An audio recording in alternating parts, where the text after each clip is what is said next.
Edmonton Sports Talk. My God, I loved it. My name's Jay Milne. #Blue. Our sports update deliverer. The Coon. I'm Zachary Kubish, and you're up today. You know what, Reid? You might be honest. All right, here's what's going on in the Nasty Cup.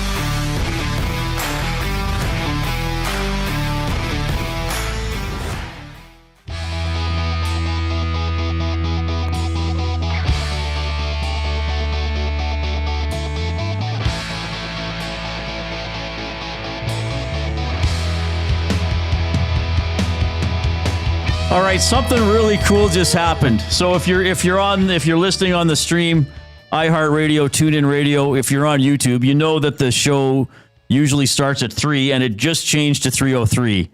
So we're starting a little late and we have a really good reason for doing so, and actually a very cool reason. So we've been talking quite a bit this week about the Edmonton Marathon coming up on Sunday. We had extended chat with Jay yesterday. I don't know, we won't do as much every day, I don't think, as we did yesterday, but part of your summer and Hernan's summer is getting ready for this race, and it's pretty cool. John Stanton was on the show yesterday. So, you know, when I talked to John Stanton earlier this week, I said, hey, like, is there a local story or two or an elite runner we could get on the show? So John recommended that we have a gentleman by the name of Ken Davison on the show. Yes. Ken is 80 years of age. And I believe I talked to him yesterday. I didn't write it down. I think he's on Sunday going to do his 136th or 137th marathon, full marathon, 42K, 26 miles. What do you say? He started in the 80s? 1980 was his first marathon. Right, and he did his 100th marathon in 2018 when he was 73. So he's still done, 7 years since? So he's averaging 5.5 a year through his 70s, and now he's 80. So Ken, we were about to start the show, and Joaquin says, guys, your guest is here. And we're like, we don't have a guest. Well, he's here. I said to Jay, I said, Ken's coming tomorrow. He's going to be the Past the Pantry Athlete of the Week. So we go out and say, hey, Ken's there. He's like, first of all, he looks like he might have run here. He might have run here. He said, I mean, he's got white hair. Okay, he's 80. Other than that, it's like, yep, he looks like a runner. We said, oh, hey, like, I thought it was tomorrow. Maybe I miscommunicated. We could put you on today if you're here.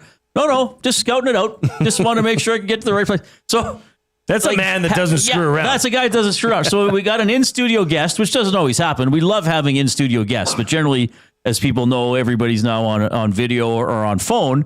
So he comes the day before to make sure he's getting the right place. Now I'm even more excited to have Ken on the show. That's a pro. That's a guy who's like, I'm not messing around here. Can't miss this. But I guess if you've run over 130 marathons, you don't mess around. You know how to prepare for things. Well, I don't know. The bar will be set tomorrow as for the oldest Past the Pantry Athlete of the Week. I mean, he would be the new one. That would be we've had a couple people in their early 30s. 35, I think. Was the fighting? What was it called? Yeah, the Edmonton Historical Martial Arts. Swordsman, I believe. Right, and the young lady last week I think was 33. He was 33, and then we've had early 20s and team. Well, did we have a 10? Yeah, well, I had the the Team Alberta player on when you were away.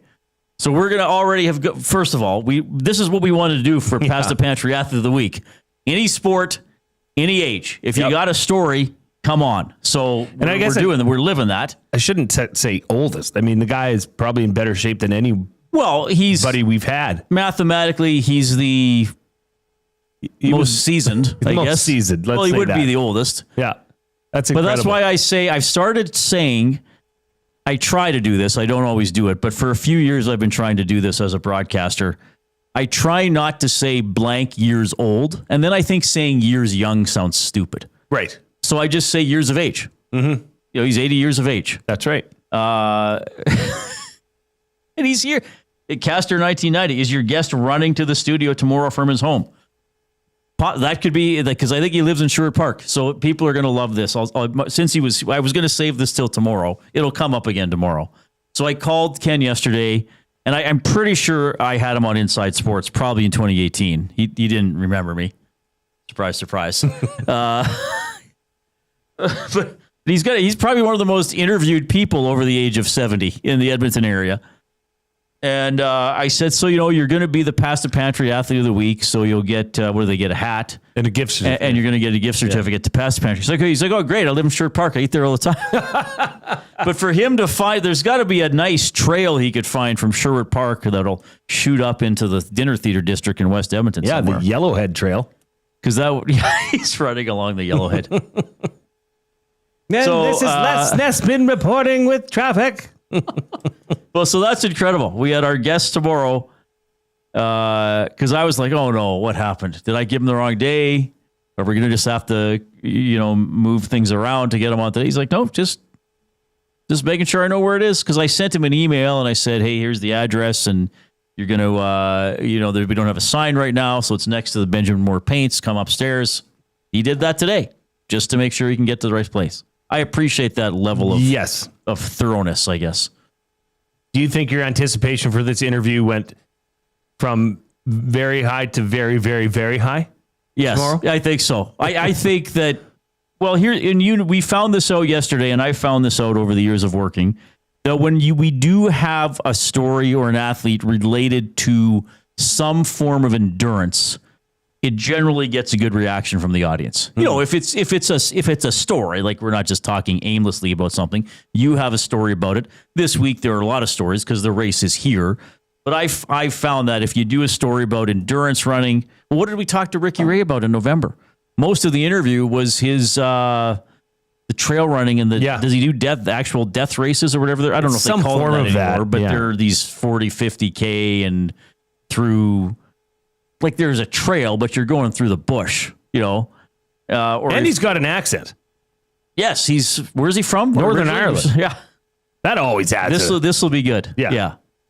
This will be good tomorrow. So we can tease this up because he was just here. The Past the Pantry Athlete of the Week tomorrow. 80 years of age, marathon runner, Ken Davison. Unreal. It was awesome to see him.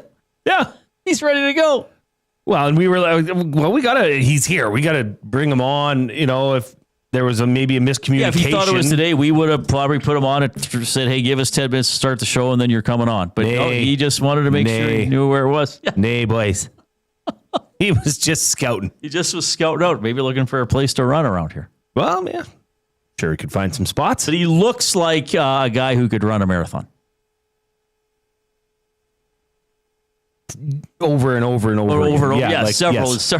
Well, as I said, he averaged 5 a year for the last 7 years since he hit his 100th in 2018. So that's pretty cool. Jen Cool noted that we're both wearing gray.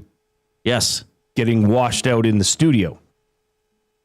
Do we look like floating heads? That'd be cool. Well, I guess we'll have to try not to wear gray. I'm sorry, Jen. Talking heads. Yeah. That was a band. That was a band. I don't think they're active anymore. Wasn't that the guy that wore the big suits? Probably. I don't remember. I'll take your word for it. Yeah. All right. He is Jason Milne, also known as the glue guy at Edmonton Sports Talk. I am Reid Wilkins. It is Edmonton Sports Talk presented by Play Alberta. Ben Thompson is here at the technical desk. Ben, how are you doing? Doing great, guys. Doing great. Enjoying producing the show. Once again, I have another request for the Nasties. Please keep sending me sports update outros. Benny at Edmonton Sports Talk. Send him an email. So ways to wrap up your sportscast. Yes. You had some interesting ones yesterday. I had some great ones yesterday. So we're trying to find a thing for Ben, but that could just be his thing. You sent him a suggestion on how to end his sportscast. I think that's fun. And providing it's not obscene or insulting, he'll work it in. Bronco Nick fed me a couple. Raw from the Grove did. Big Uke did. So we I had quite the list yesterday. I would love some more. Okay, that's perfect. You can email Benny at edmontonsportstalk.com. Jay is Jay at edmontonsportstalk.com. I am Reid at edmontonsportstalk.com. If you would like to chat with us, but more often with each other, find Edmonton Sports Talk on YouTube. Click on the live stream. You'll get the Reid Wilkins Show right now. We have the nasty chat going down the right-hand side.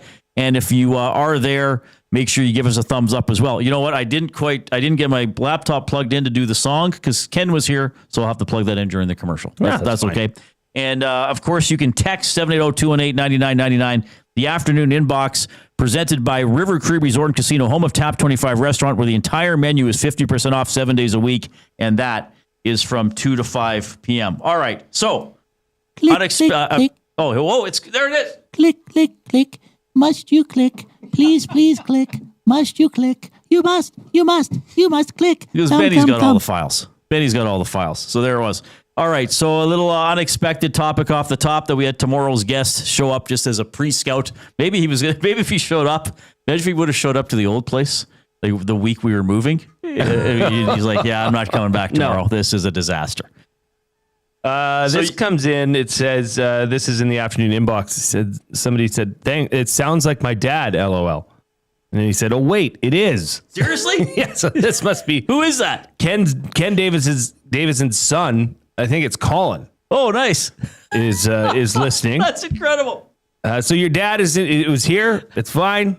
Yeah. Maybe you should just get on him now and take the rights for that past the pantry gift. I want to know. I want to know if Colin runs. Yeah. And can Colin send us a good question or two to ask his dad tomorrow? Because brilliant. He's, hopefully, maybe there might be some humbleness. What do you call that? Humility. Yeah.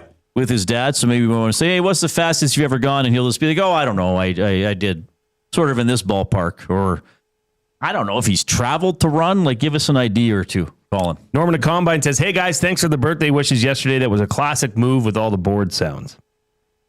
Oh, yeah. Well, that's a birthday move, I guess. That's pretty cool. All right. Keep those texts coming in. Now, we got to talk about your evening because you were going, and you did go, to the Riverhawks game. Unfortunately, they were eliminated, I think, a little after 11 by the time it finally ended. Yeah. So tell us about the whole night and surviving the lightning and the rain and all that stuff. Well, it was a beautiful evening to start. Awesome crowd. We were there with some friends from out of town, but as I mentioned, Bruce from William Huff was there. He's got a suite. He said, hey, Jay, come on down. I'd love to meet your family. So I got to meet Bruce, his wife, Darlene, their family, his two girls. So that was really, really neat. And the seats down there are just incredible. Yeah. You're right beside the batter's box or the on-deck box. Yeah. So you can, if you wanted to heckle somebody, it would be rather easy. Now, I did notice a few people heckling. And you know what the nice thing about that? Those kids there, it seems like there's not a lot of pressure. Right. Because they're laughing about it. Like the weenie of the game came out and struck out twice. You a bit? It was hilarious. Yes. And the way that they choose the weenie of the game is so West Coast League.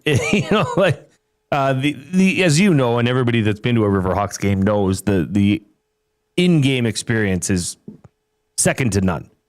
So they were all over it, and it was just a great night. We were sitting there, and I actually brought our friends down. Bruce was nice enough to let me bring them down. They had a couple young boys who were baseball players, so they were just in awe of being that close to the game. And then, looking west, it was looking rather black. And my wife texted me because I was still in Bruce's suite. Oh, wait, so you made your family go back to the peon seats? Well, yeah, they did so. Back to the general population. Don't worry, Bruce gave him plenty of refreshments and mini donuts to send him back with. So thank you, Bruce, and your family. That was wonderful. Oh, and a little surprise, too. Bruce's family loves the word of the day. Oh, good. That is a family event around the dinner table. They'll make sure they're listening and they know what it is. So I said, okay, well, that's on you for tomorrow's words of the day. So they text me two words of the day. So this is going to be courtesy of the Simpson family. Yes. When other people send them in, they tend to be harder than usual. Awesome words. Okay. One I know that you will use in your dialect. Like you can take this forward, especially, really? Yeah, especially on days like today. That's all I'll say. All right. So it started sprinkling a bit. And then my wife said, you know what, we should probably get the girls out of here before this turns, because there was lightning everywhere. Yes. And it looked like, like I said, like something serious was moving in. So we said, okay, it was already 9:30. So we said, let's bounce. Let's get out of here. We weren't the only ones. There was a lot of people leaving. So we got home, it was 10 o'clock, and the game had yet to be in, like they're still under rain delay. Yeah. And that rain delay must have been an hour and 15 minutes. Oh, he was easily over an hour. Yeah. But eventually they played the rest of the game. So good for them for doing that. But yeah, it looked awful from the West. Yeah. Well, but it was a good night. Like it was just I really should go to more games. yeah. Well, that's why they've done well. People go and they want to go back. It's hot there though. Like in the what? And, I can't. Trev sent me a couple sports raps. oh, my. Okay. Probably can't be used on air. They're from Trev. Not for air. Okay. We'll see. Not safe for work. Maybe you can massage them a bit, Benny. Oh, that's probably what they're about. Yeah. But yeah, all in all, it's a great night. But the delay. Because a lot stuck of people went, but some people. I watched the end of the game on YouTube. Shame on me that it took me that long to find I saw the bottom of the ninth on YouTube, and there were some people there. Yeah, and the presentation was quite good. I mean, multiple cameras and the drone shots and all that kind of stuff. Right. Yeah. So what was the final? I didn't even check the final score. 5-2. Yeah. Yeah. So it was like They got 3 in the top of the 7th to take the. That's when the delay, just before the delay, and that's when the wheels kind of fell off for the Riverhawks. They got into a situation, but I mean, hey, pretty good year. Yep. All in all. And a one game in baseball. I mean, that's a tough. coin flip almost. Dawson Nielsen in the Nasty Chat says, I saw Jay Milne leave yesterday. You missed the party glue guy. The rain delay was awesome. Everyone just continued partying. Yeah, I saw some video of people dancing. But yes, there are responsibilities with children or work or just safety or health or whatever. Well, not everybody could stay indefinitely. We had rain stuff, but like you don't want to put your kids through that. Sorry, been there, done that. Not fun. So that's going to be the inspiration for our off-topic topic presented by William Huff. Since 1952, William Huff has provided industry-leading advertising solutions for thousands of valued clients. Their unparalleled customer service, combined with decades of industry expertise and a desire to make every job the very best it can be, is what they call the William Huff Advantage. Visit their website at williamhuff.com or give them a shout, 780-454-4536. So we want to know the longest delay you've ever waited through, or maybe to expand it a little bit, the longest you've ever waited for something, or a story about a long wait. Yeah. Whether it was comfortable, uncomfortable, like something interesting. I was trying to think about this because certainly I remember the days of calling 451-8000. You didn't even have to use the area code for Ticketmaster. Sure. Like this will shock Ben. You wanted to go to an Oilers game in 1992? Yep. Phone Ticketmaster. No, it's busy. Dial back. It's busy. Okay, wait. Maybe a minute. Not too long. Not too long. Because people are hanging up in the meantime. Yep. 451-8000. Finally get through. And you're on hold. Don't know how long you're going to be on hold. Then you get like, hey, I'd like tickets to the Penguins and the Oilers on November 17th, 1992 or whatever. Okay, well, let's see what we have. No, not that set. No, that's too much money. Higher up. Okay, well, we'll see. That's how you bought tickets, baby. Wow. As much as I talk about the Fringe, I've only been in the Fringe twice in terms of being a presenter, like a writer, a director, or a performer. And again, I was in it in 1995 and 1997. You want to get in the Fringe? Line up overnight. Jeez. I think we did that one year. I think my friend and I, we spelled each other off. Or I don't know how early we had to go, but to get your spot, that's how you got your spot in the Fringe. Like there was none of this digital crap. That is different, though. Yeah, it's totally totally have to different. camp out. That wasn't tickets. that long ago when you think about it. It just shows you how much the internet's changed everything. Everything. You see who's in the Nasty Chat? Nelson Hackewich is in the Nasty Chat. Nelson Hackewich is our guest at 4:00. He is so he puts CFL teams and players into. I think this year it's the NCAA video game. Is that right, Ben? Yeah, Ben might have better questions for him than we will. Maybe. I was playing some games last night and I got pumped in my last one. I was not very happy. With the CFL teams? No, okay. The CFL teams, I'm pretty sure you can't play online. You have to have regular teams. But if you were to play offline, play like Dynasty mode and stuff, you can have the CFL teams in there. You downloaded them or will I you? haven't yet. Because I'm not, I get it, but I don't totally understand it. So that's why I'm glad we're having him on the show at 4:00. And I think this is an ongoing thing, and we'll talk about this later on too. just about a CFL video game. Why isn't there one? Has there been one I don't know about? Why couldn't Madden? I mean, the NHL now puts the Swedish league in, don't they? And don't they put the junior leagues in? They have pretty much every league outside of NCAA hockey or NCAA hockey. Right, so Madden couldn't throw us a bone and be like, hey, here's a CFL thing, Canadians, go as your little bonus when you buy the game. Yeah, but they don't care. Or make it as a download for $10. I don't know. Big Uke says, does being stuck in the Seattle airport for 3 days instead of being in Maui count? Yes. That's awful. Cowtown Oil, Seattle Seahawks game. It was pouring. The drunk guy in the stands dumps the popcorn into his mouth. I was there. Oh, I remember that. Sick and watched that. Okay, that's pretty funny. But anyway, when Nelson said longest delay, early this season, the Rider game against Calgary. Stayed at the stadium till 11. Had to come back the next day when the game started at 2. We might have to ask him about that. Yeah, we could ask. And he was on Family Feud. Yeah, that's we got to discuss. He might be. We might go a full hour with him. We might should have never brought let him up go. for Regina. I had another in-studio guest. Yeah, but I'm here. We'll have him at 4:00. All right. So the off-topic topic. Tell us about a long wait or a long delay that you have survived at some point in your life. 780-218-9999 is how you text the River Cree Resort and Casino inbox. Here is Ben Thompson.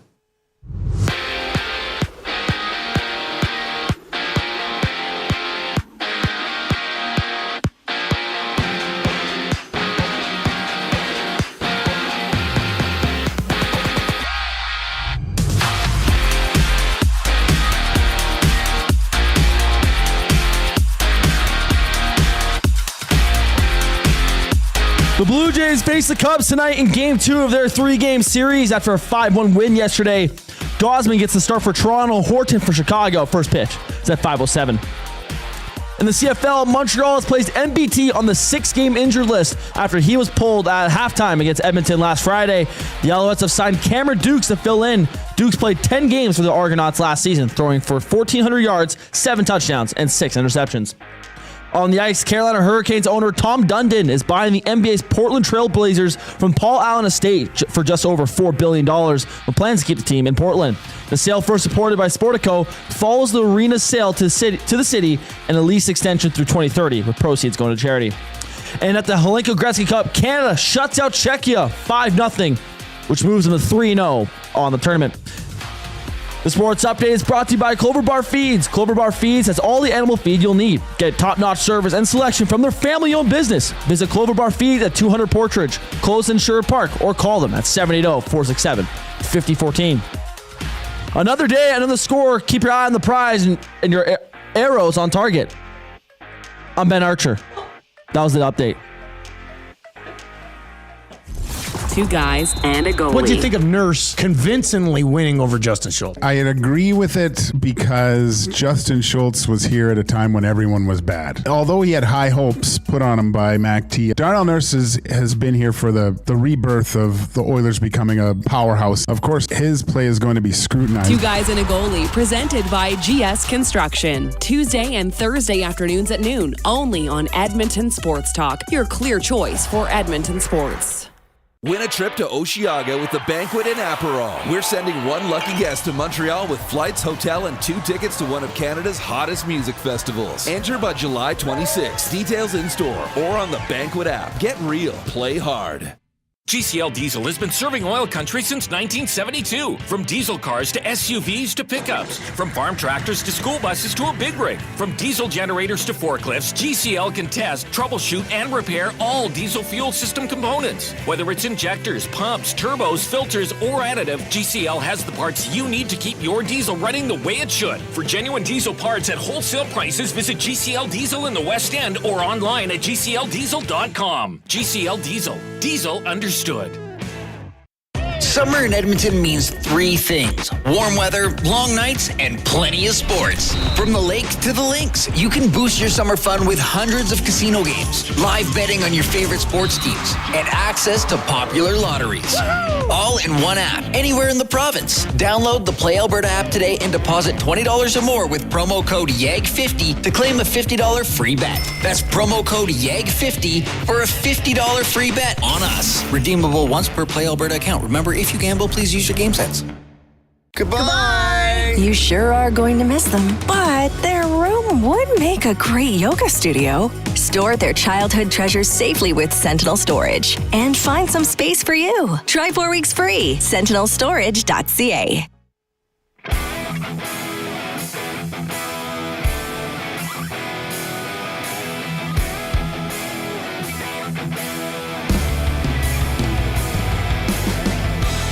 All right, appreciate you tuning in this afternoon. Can also let you know David Beard, offensive lineman for your Edmonton Elks, will be on the show at 5 o'clock this afternoon. The Elks going after a victory on Friday against the Toronto Argos. 7 o'clock game on Play Alberta Field at Commonwealth Stadium. We will have the Green and Gold kickoff show at 6 p.m. on Friday with Matthew Iwanek and Jason Milne, and then they'll be on right after the game for the Green and Gold post-game show as the Elks try to recover from their very poor start and maybe mount a rush for a playoff spot over the second half of the season. Hopefully they can. 780-218-9999, River Cree Resort and Casino inbox. We got a guest coming up here in a couple minutes, but first, this could be fun, Jay. The off-topic topic for William Huff, we've already had some good ones. The longest delay you've waited through or just a long time you might have waited for something. Well, this one, I wonder if you remember this. This is from 10-. He said the first Oil Kings game at Rogers Place, a lift got stuck on the ice and delayed the start of the game 90 minutes or so. I was not there, but I do remember that the story of that happening. Yes. Oh, that's awful. Rob from the Grove says, talking about waiting, what about waiting outside way back in the day to get the best deals on electronics for Boxing Day? Yeah. One year, that still happen? We got up at 4 a.m. to be at the place for 5. The doors are opening at 7 a.m. and it was cold out, minus 25 plus wind chill. Or some people say windshield. That's incredible. People still wait outside on Boxing Day, don't they? Or is that different now too? I don't know. I mean, everything's available online. I guess a lot of the Boxing Day sales are online, and then you get them shipped or go pick them up. I've had several delays on the way home. And unfortunately, there was like a bumper to bumper or an accident that happened. Right. And like the Henday will shut down. The Henday will turn into a parking lot. Remember that one Oilers game? I didn't get home till the end of the second period, and it started at 6. Oh yeah, that's right. It was incredible. But I guess when you're talking about something like that, I guess it's a little different. Scott on a hotel balcony in Beaumont says, I've been waiting forever for Jay to send me info on his pool heater. Oh, jeez. Sorry. Sorry. Yeah. I'll send you that. Checks in the mail. I'll send you that. Yeah, checks in the mail. All right. We got him, Benny? We just lost him. He's back. Okay. Very special guest here on the show. We love talking about all the great sports going on in the city. We've talked some Wildcats and Huskies because they're going. Golden Bears football getting ready to go. Their head coach is Stevenson Bone. Stevenson, you're back on with Reid and Jay. How are you doing? Good to see you guys. Good to see you as well. I mean, let's dive right into it. I mean, camp opened. I saw you guys were putting stuff up on your socials. Did it open earlier this week, Steven? Yeah, it did. Yeah, we had the players in on Saturday for testing, and then we've been hitting the field now. Tonight's going to be day 3. Day 3. Okay, so how's it been going? I mean, this is completely new to you, not only in the city you're in, but in the role you're in. So how's it been? How's the first 3 days of camp been? It's been great, honestly. The team's been awesome, been super receptive. You kind of actually forget that at the end of practice, you have to do the breakdowns and talk to the guys, not just the offense. So that's got a little bit getting used to that. But no, it's been good. Compete level's been high. Weather's been good. Although I know tonight maybe we will have some rain, but so far so good. And stayed out of the heat, which was there last week. And so our guys have been really receptive and been getting after it. Well, there's been lots of change. I mean, obviously, for you being named the head coach of the Golden Bears football team, Chris Morris, is now went on to become the president of the Elks. But for you, how was that process? Because, I thought that process took a little bit longer than maybe it should have. Did it put you behind the 8 ball a bit in terms of recruiting? Building your staff? Like, how was the process of moving over from UBC as the offensive coordinator to the head coach of the Bears football team? It's actually been easier, I think, than I and maybe initially had thought. I guess it was the fact that, I'm not from Vancouver. So I guess moving from Ontario out to BC kind of gave me a little bit of the framework of what that's like, and getting to learn, 100 names and getting used to the way that maybe a different school operates. I mean, something super simple is like the way that you open up your emails. I mean, it seems like such a trivial thing, but at the same time, like that's obviously a change. It's been actually very much, it's been great. Honestly, the recruiting that we were able to do just kind of at the end of the year was great, because we were able to pick up some really good players at the end. That were some junior guys. We picked up a pair of Langley Rams.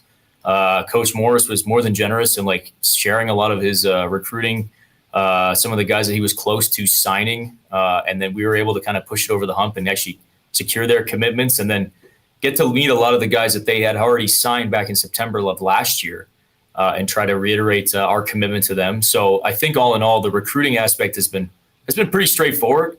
I think the biggest thing is the staffing, right? Like that was a big change. We have a new defensive coordinator, and we have a few new position coaches, including Elmondo Sewell, who's been doing awesome with the D-line. So he was, obviously a great get, and Marcus Henry as well at receivers, another Edmonton guy.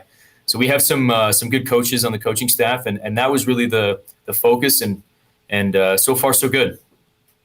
Well, lots of promise for this squad last year. I understand you weren't a part of that, but I mean, this team was supposed to make some noise in Canada West, and ultimately that didn't happen, as they ended up going 2-6. But now this year with your team, who are some of the players that you're leaning on to take this team back to, competing for a Hardy Cup championship? That's a great question. I think we have a lot of good linebackers. That's the first place that I maybe would look at. I mean, Chase Tatterin is really an absolute stud. He was picked up by BC in the draft. And 4 of the 5 offensive linemen from last year are back. And I think that's key. We lose a good one in Daniel Shin, who was the center and all Canadian, but there's a couple guys vying for that spot.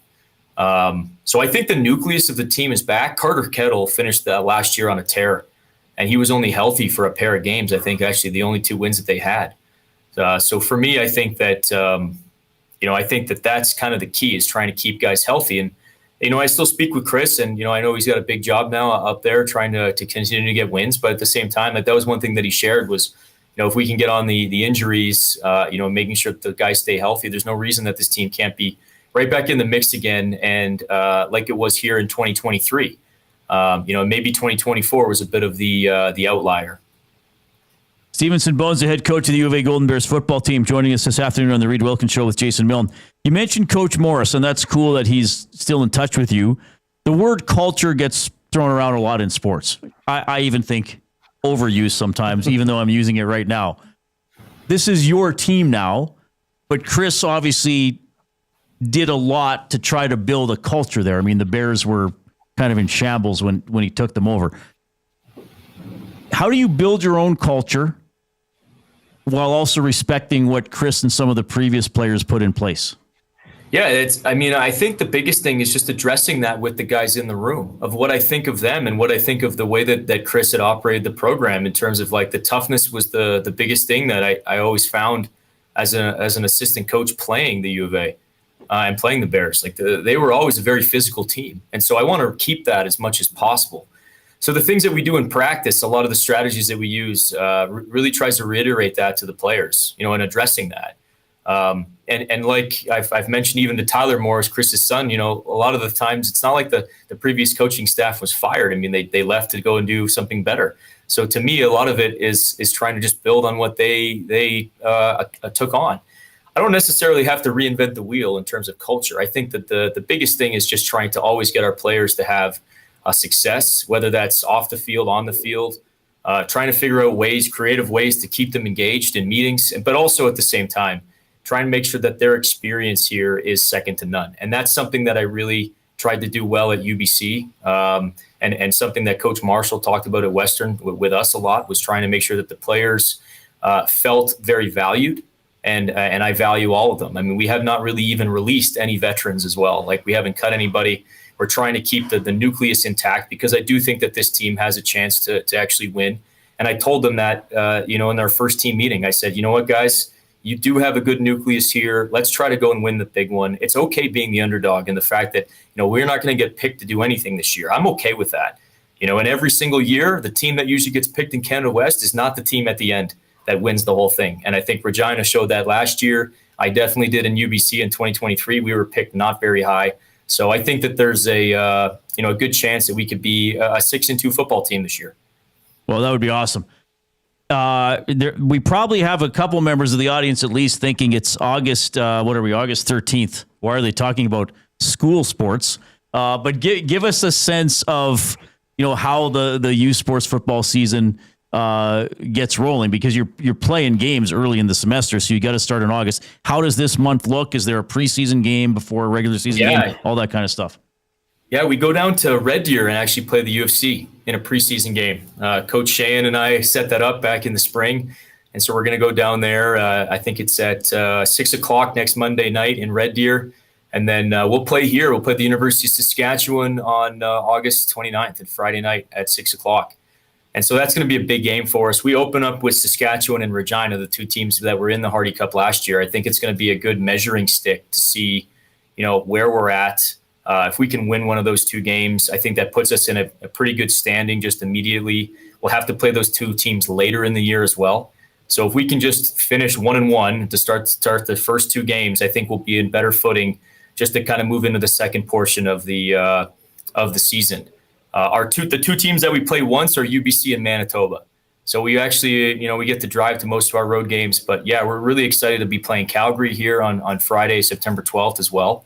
That'll be a massive game. I think it's the week after the Elks play them there at the Stamps. So it should be good. Okay. I wanted to ask you just a couple more. Stevenson Bone here, Golden Bears football head coach. Thanks for taking some time. I know you got practice and meetings coming up, so we really appreciate you taking some time here to join us on the Reid Wilkins Show. The alumni golf tournament was last weekend. I myself am an alum of the Bears football program, and change is not always easy when you're talking about somebody that came in. And let's be honest, Chris Morris was looked at somebody that was going to come in and be the savior of the Golden Bears program. I think he did a good job of turning that around. Ultimately, they fell short in not achieving their ultimate goal.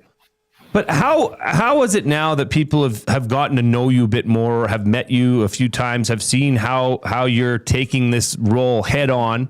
How has the alumni, back and forth been for you, especially at last week's alumni golf tournament?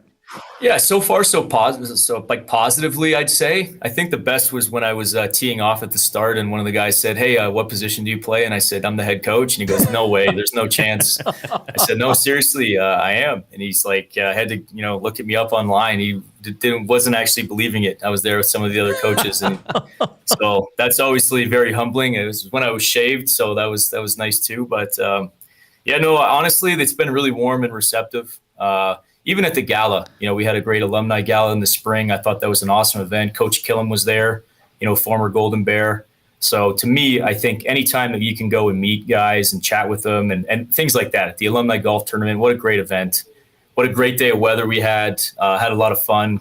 Some stories were told that were pretty great. So I definitely am eager to meet more too. I know that that's kind of the role, and we definitely want to go up there and make it known that alumni are welcome back, and please come out and see us at practice, and I'll introduce you to the guys, and that's always something that we did at Western, and I want to kind of get that going here too. Well, I got one more for you here. I just want to put it this way. Does the date Friday, September 26th mean anything different to you? September 26th. You might be hosting your former team. Yeah. Well, you know what? I honestly didn't know the date of it. And the reason I don't is because my focus has just been on August 29th. And honestly, I know what week 1 and 2 are. And I know the Calgary game and by date. The rest of them, they're in order. We'll just take them one at a time. And that's, I know, like such a throwaway line when you say that, but it's so true in our sport because our season is so short. You really do have to focus in for those 3 hours and try to focus on the opponent and not look too far ahead. That'll be tough, Jay. I won't lie to you. I have a great relationship with all those coaches and all the players there. I definitely recruited a lot of them and know them very well. more so even than some of the guys here yet. But that'll change. And, I'll be able to kind of get to know these guys the same way that, I was able to get to know those guys. And hopefully here we win some championships that bring us together. But yeah, I definitely want to go 1-0 against Coach Nil. That's for sure. If that happens, I will have then beaten all of the Canada West teams and OUA teams. So that's definitely a bucket list thing. Oh, wow. Well, we, I like that. The most important game right now is August 29th, Friday, season opener, Footfield, the dreaded Huskies of Saskatchewan. Go Bears. We got all our support behind you, Coach Bone. This has been really nice for you to join us. We appreciate it. We'll catch up with you again later in the season, but thanks for taking some time. This was Stevenson Bone, Golden Bears football head coach. Thank you again. You guys both have to send me your sizes. We can get you guys in some Bears gear on air. Yes. No, that'd be fine. We will do that. Yeah, that'd be fine. All right. Thanks, Coach. Sounds good. See you guys. Awkwardly short and round is my size. We are in the Banquet Studio. Make your birthday epic at the Banquet Bar. Bowling, drinks, and a vibe you won't forget. Book your party now at thebanquetbar.com. Yeah, we are getting into the school sports season, so we'll be talking Golden Bears and other teams as we move into the fall here. Man, already moved. Gager was looking out the window today. I know. He's like, this is Gager. Hey, boys, leaves are changing. He's like that old guy in the Western that doesn't have much to say. You just know he's going to shoot you at some point in the movie. Like, wouldn't mind a drink, Sam? Ooh, that guy is probably going to be good with the pistol. Anyway, great to have Stevenson Bone on the show. Nelson Hackewich with his CFL video game story is coming up at 4 o'clock. Jay's play of the day when we get back. Here's Ben.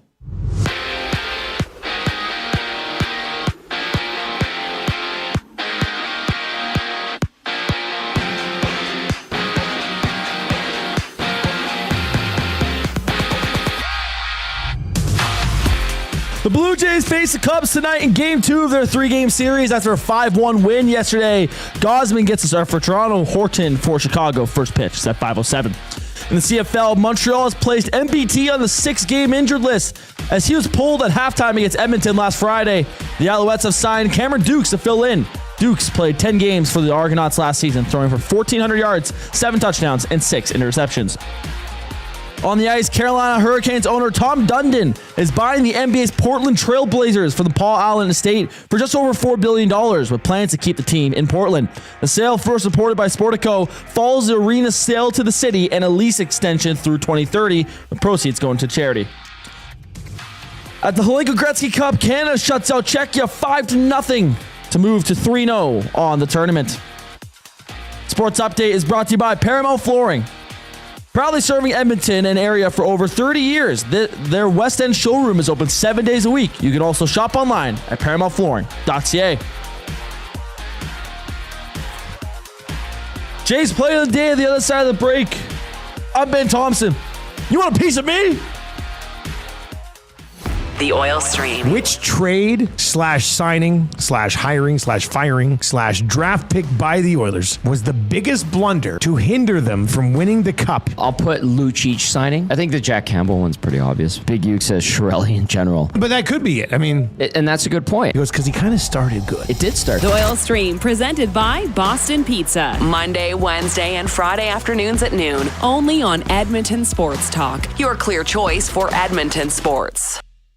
Gallo LLP is an Alberta-based accounting firm with expert chartered professional accountants in both our Edmonton and Sherwood Park accounting firms. Our experienced and innovative accountants provide financial advice that saves our clients money. Simply put, we help our clients protect their assets and grow their businesses. At Gallo LLP, they go beyond the numbers to ensure the continued success of your business. Reach out to Preet or John to discuss how they can help your business grow. Visit GalloLLP.ca today and see how they can help you take your business to the next level.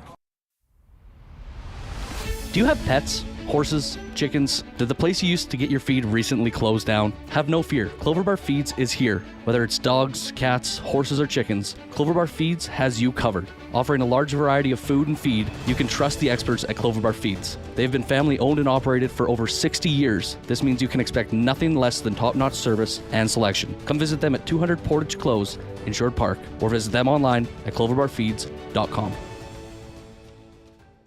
Everyone knows when you need a truck now, you call Dawn. That's right. You call us, Frontier Cartage, when you need driver coverage or have a truck that's down. You call Dawn from Frontier Cartage. When you've got way more freight to move than you thought. You call Dawn from Frontier Cartage. When you need a truck that's available and ready to start anytime you need. You call Dawn at Frontier Cartage, 587-222-5826. 587-222-5826.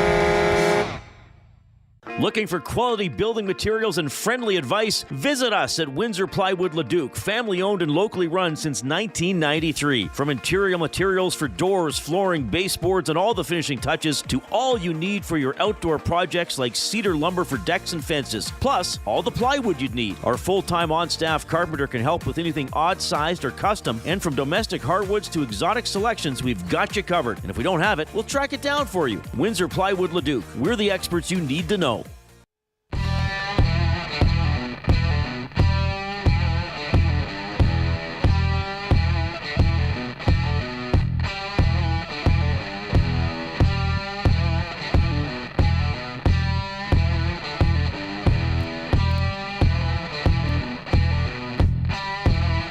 Here? Are we here, Ben? We're here. Well, I'm here. I wasn't here. Now I'm here. I was playing the video game machine, which is now much further away. Yeah, in the it's new not office. as easy as it was. Yeah, Ben's calling me like, Reid, where are you? I was like, I'll be there in 2 seconds. Oh, no. 8. Yeah. It's a little further away. We found some. Jay found it. Well, we were looking for a CFL game. Yeah. To see if there's any CFL game on that machine. And then I came across a horse racing game. And they run about 100 meters. It's probably the worst video game of all time. You just bet. You can't be a jockey. The track is the same every time, except sometimes it's turf and sometimes it's dirt. And I don't get the point of it. It's just... How do you win? Yeah, and you start with like $1. Yeah, I'm not sure if there's a goal. The odds mean nothing. Yeah, it's not one of those, bet on 10 races and see how, or train a horse and see how it does. No, none of that. Just kind of bet, and yeah, that's about it. Anyway, what's it called? Well, is it called Arlington Racetrack? Arlington the day at something? I thought did it have Arlington in the title? Maybe. Or was that one of the? Well, that was probably one of the races. The graphics are okay for that era. I mean, they look like horses. They're not like little sticks or something. Anyway, here comes this segment, everybody. It's Jay. It's play. He's Jay. It's today. It's Jay's play of the day. It's Jay's play of the day.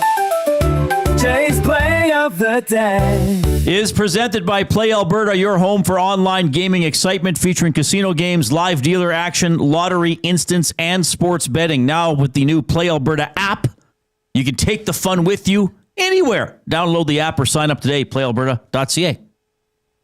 Okay, going to the Blue Jays. Straightforward. No hits, no, total runs, just a straightforward win. This was minus 135 for the Blue Jays to win, but as you know, I get everything boosted. So it's minus 115. Oh, nice. Very straightforward bet. That game starts at 5:07, so you've got just over an hour and 17 minutes to get involved if you want. You head over to playalberta.ca, click on sports, click on EST specials. Now, I will say this. I was talking with the people over at Play Alberta today. Well, you got contacts. Because they went through a little bit of a site. Sometimes sites change a thing here or two, and then what you're used to is not the same. Oh, really? Okay. So if you go to sports on playalberta.ca, you click on EST specials, it comes up as that there's no lines when it says game lines. You have to go over to outrights. Now, mine went to that automatically. Okay, maybe they've already changed that because earlier in the day it looked like there was no EST specials. So, but they assured me they're on it and they're going to be taking care of it because they love us. So Jay's play of the day, scroll to the bottom, and there's a Jay's partner parlay, not to be messed with, but I mean, if do you think the Blue Jays are going to win, there's a lot of good Blue Jays plays out here. Blue Jays to win boosted to minus 115. That is Jay's play of the day. And don't forget, if you haven't yet, deposit $5 or more, use promo code YEG50, and you'll get a $50 free sports bet. And do not forget to use your game sense. It's Jay. It's play. He's Jay. It's today. It's Jay's play of the day. It's Jay's play of the day. All right. Jay's play of the day. We will have a very fun and I think informative video game segment at the top of the hour. Nelson Hackewich will tell you how you can play a video game with CFL teams and players with real uniforms and real players. Yes. Really cool story. Jodes is in the nasty chat and says playing Morrowind on Xbox One currently. Talk about woof graphics. What's Morrowind? Jodes, we will take your word for it. I don't know that game. Ben? You got to help us, Ben. That game? Morrowind. I've never heard of it. All right. Jodes, thank you for telling us the graphics suck. The Elder Scrolls 3 is a 2002 action role-playing game developed by Bethesda Game Studios. Oh, it's an Elder Scrolls game. Of course. Which I think is some fantasy world. I know a little bit about that. There's a big Elder Scrolls board game that they put out that has like 10 boxes or something. Don't worry, I didn't get it. I should get it and bring it in. Hey guys, just something we can pass the time with. Really, Reid, a 35 chapter campaign that takes up like 4 tables. Yeah, just for fun. Well, we use the boardroom, just lay it all over the floor. Then don't play. Yeah, then don't play. It's fine. I'm not making you play. Mex Bezozu says, at J Milne, that's you. That's me. How hard or not hard was it to balance university classes and being a student athlete? Not really, because you would take less classes in the first semester. You'd probably only take maximum, well, unless you were a first year, and you have to take, I think, 5 courses. But a lot of guys would take 3 or 4 classes. So you wouldn't have that much overload. Okay. You wouldn't be in a crunch time situation all that much. And then the second semester, you take, your full load of 5 classes. If you wanted to take a summer class, you could as well. And you were allowed to work at the store? Well, yeah, I'd work when I could. Mm-hmm. Absolutely. No, in the NCAA, are they not allowed to get jobs while they're going to school? Sure they are. In case it's a quotes job. Well, it used to be a lot more stickier though, right? Because a booster could hire you and give you a T4, and you'd never actually do a lick of work. Say like, "Hey, I'm glad you came to Oklahoma. Right? Make sure you come back next year." But now the gloves are off. I mean, now it's pay to play, right? In the NCAA, as well as nil name, image, likeness deals. There was never anything like that in U Sports. No, it's the Wild West. Shady. The maximum you could get at U Sports, and I believe it still is to this day, is you can get full scholarship for your tuition. So that's what I got. Didn't cover your books, and it would not certainly cover your room and board. But you lived at home. Yeah, right. So it was gravy. Were you drug tested when you played? Did you ever have to pee? No, but we had I was not a person of interest, I'll tell you that. Okay. And it's not as random as you think it is. Oh, okay. They know what they're doing. This is not random at all. And somebody the backup punter doesn't get tested. Yeah, if the Canadian Centre of Ethics and Sports, if you want to tell me I'm lying, prove it. Yeah. I'm serious. Yeah. Prove it. Because it was always the jacked up, really fast, hardworking guys that got drug tested. You've never had a kicker drug tested. You've never had a backup receiver that just plays on special teams drug tested. Not once. I never saw that once, even in my experience with Junior. Random. Yeah, random. Real random. Yeah. What about that? What do you think? This sort of changing topics. That NFL kicker made a 70-yarder in the preseason game. Yeah. What's his name? Is it Chad Little?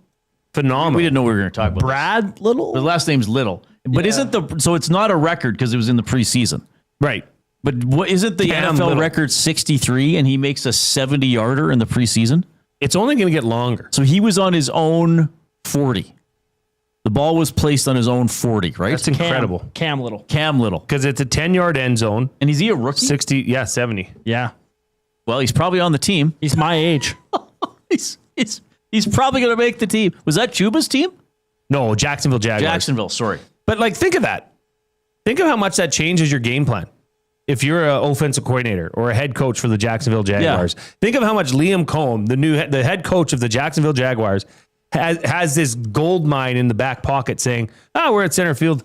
Don't worry, we don't have to. Yeah. We can always kick it. We can always try a kick.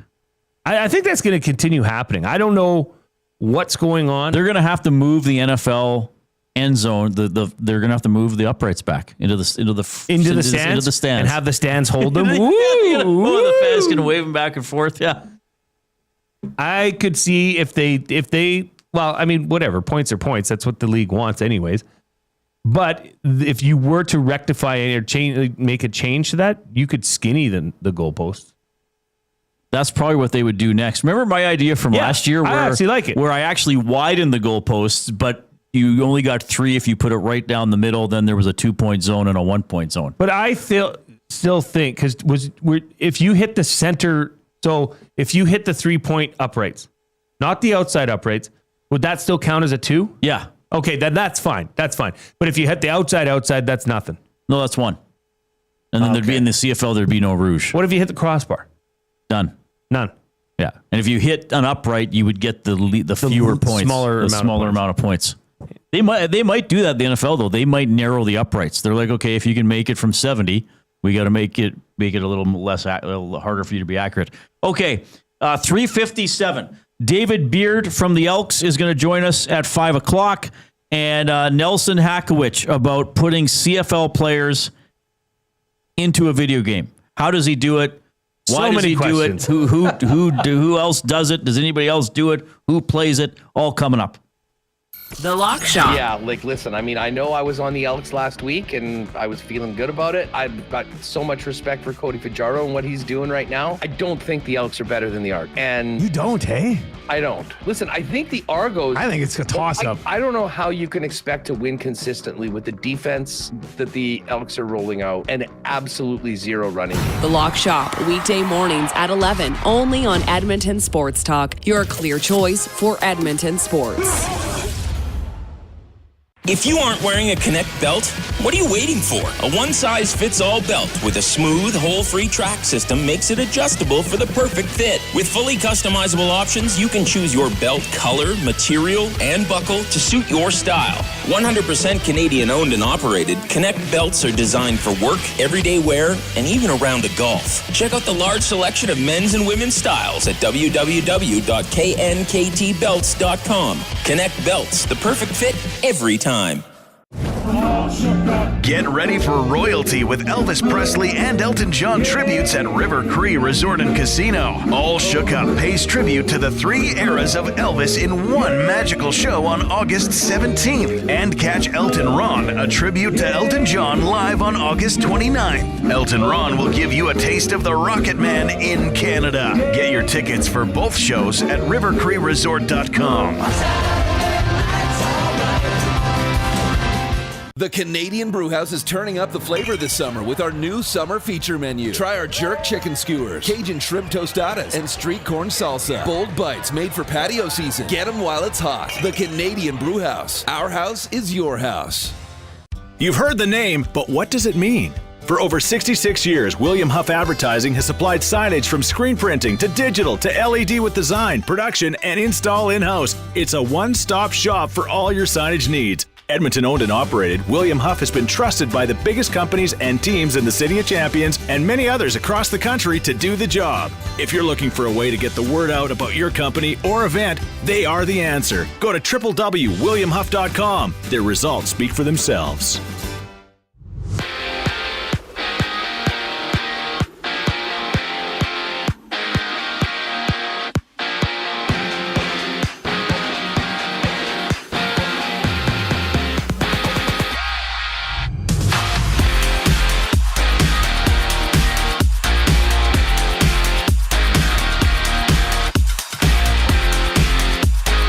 The Blue Jays take on the Cubs tonight in Game 2 of their 3-game set after a 5-1 win yesterday. Gosman starts for Toronto, Horton for Chicago. First pitch is at 5:07.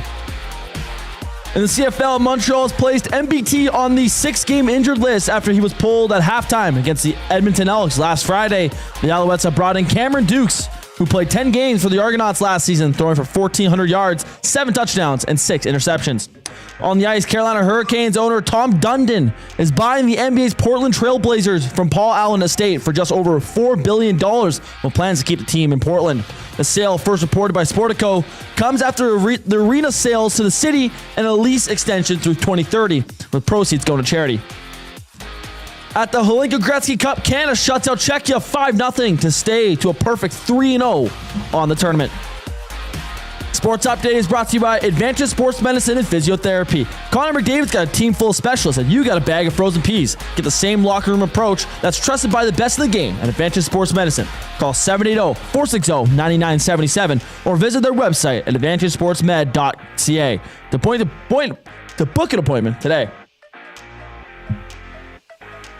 Nelson Hackewich coming to you here in a couple seconds. I'm Ben Thompson. Tell me what you want, what you really, really want.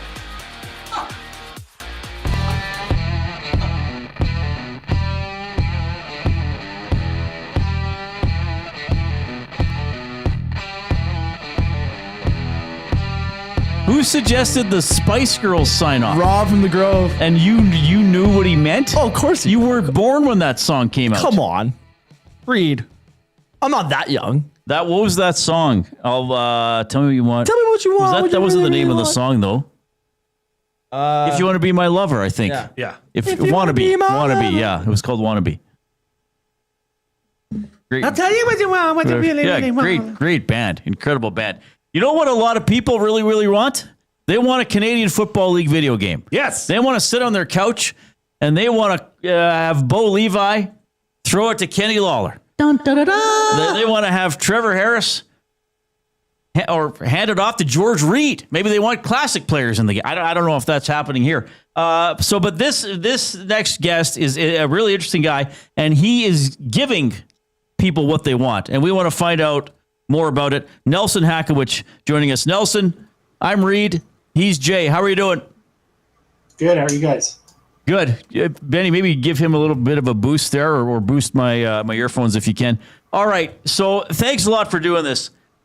I'm going to let you describe it first, and then Jay and I will probably have dozens of questions. Tell us exactly what it is you are providing people in terms of a CFL video game experience.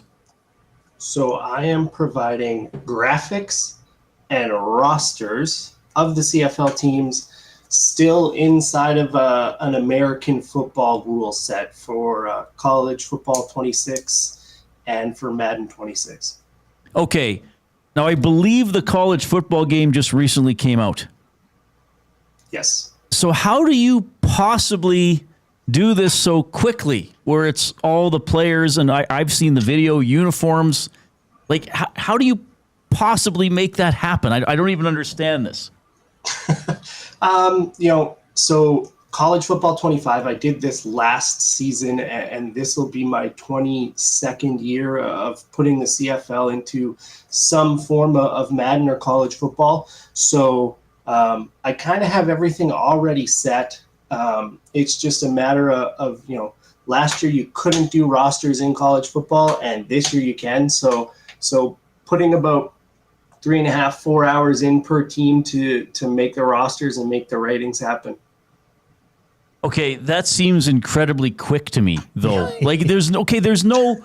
So you're just doing this, like there's no back end where you have to know how to be a computer programmer or anything? Like, could technically anybody do this? Yeah, technically anybody can do this. I'm a graphic designer by trade.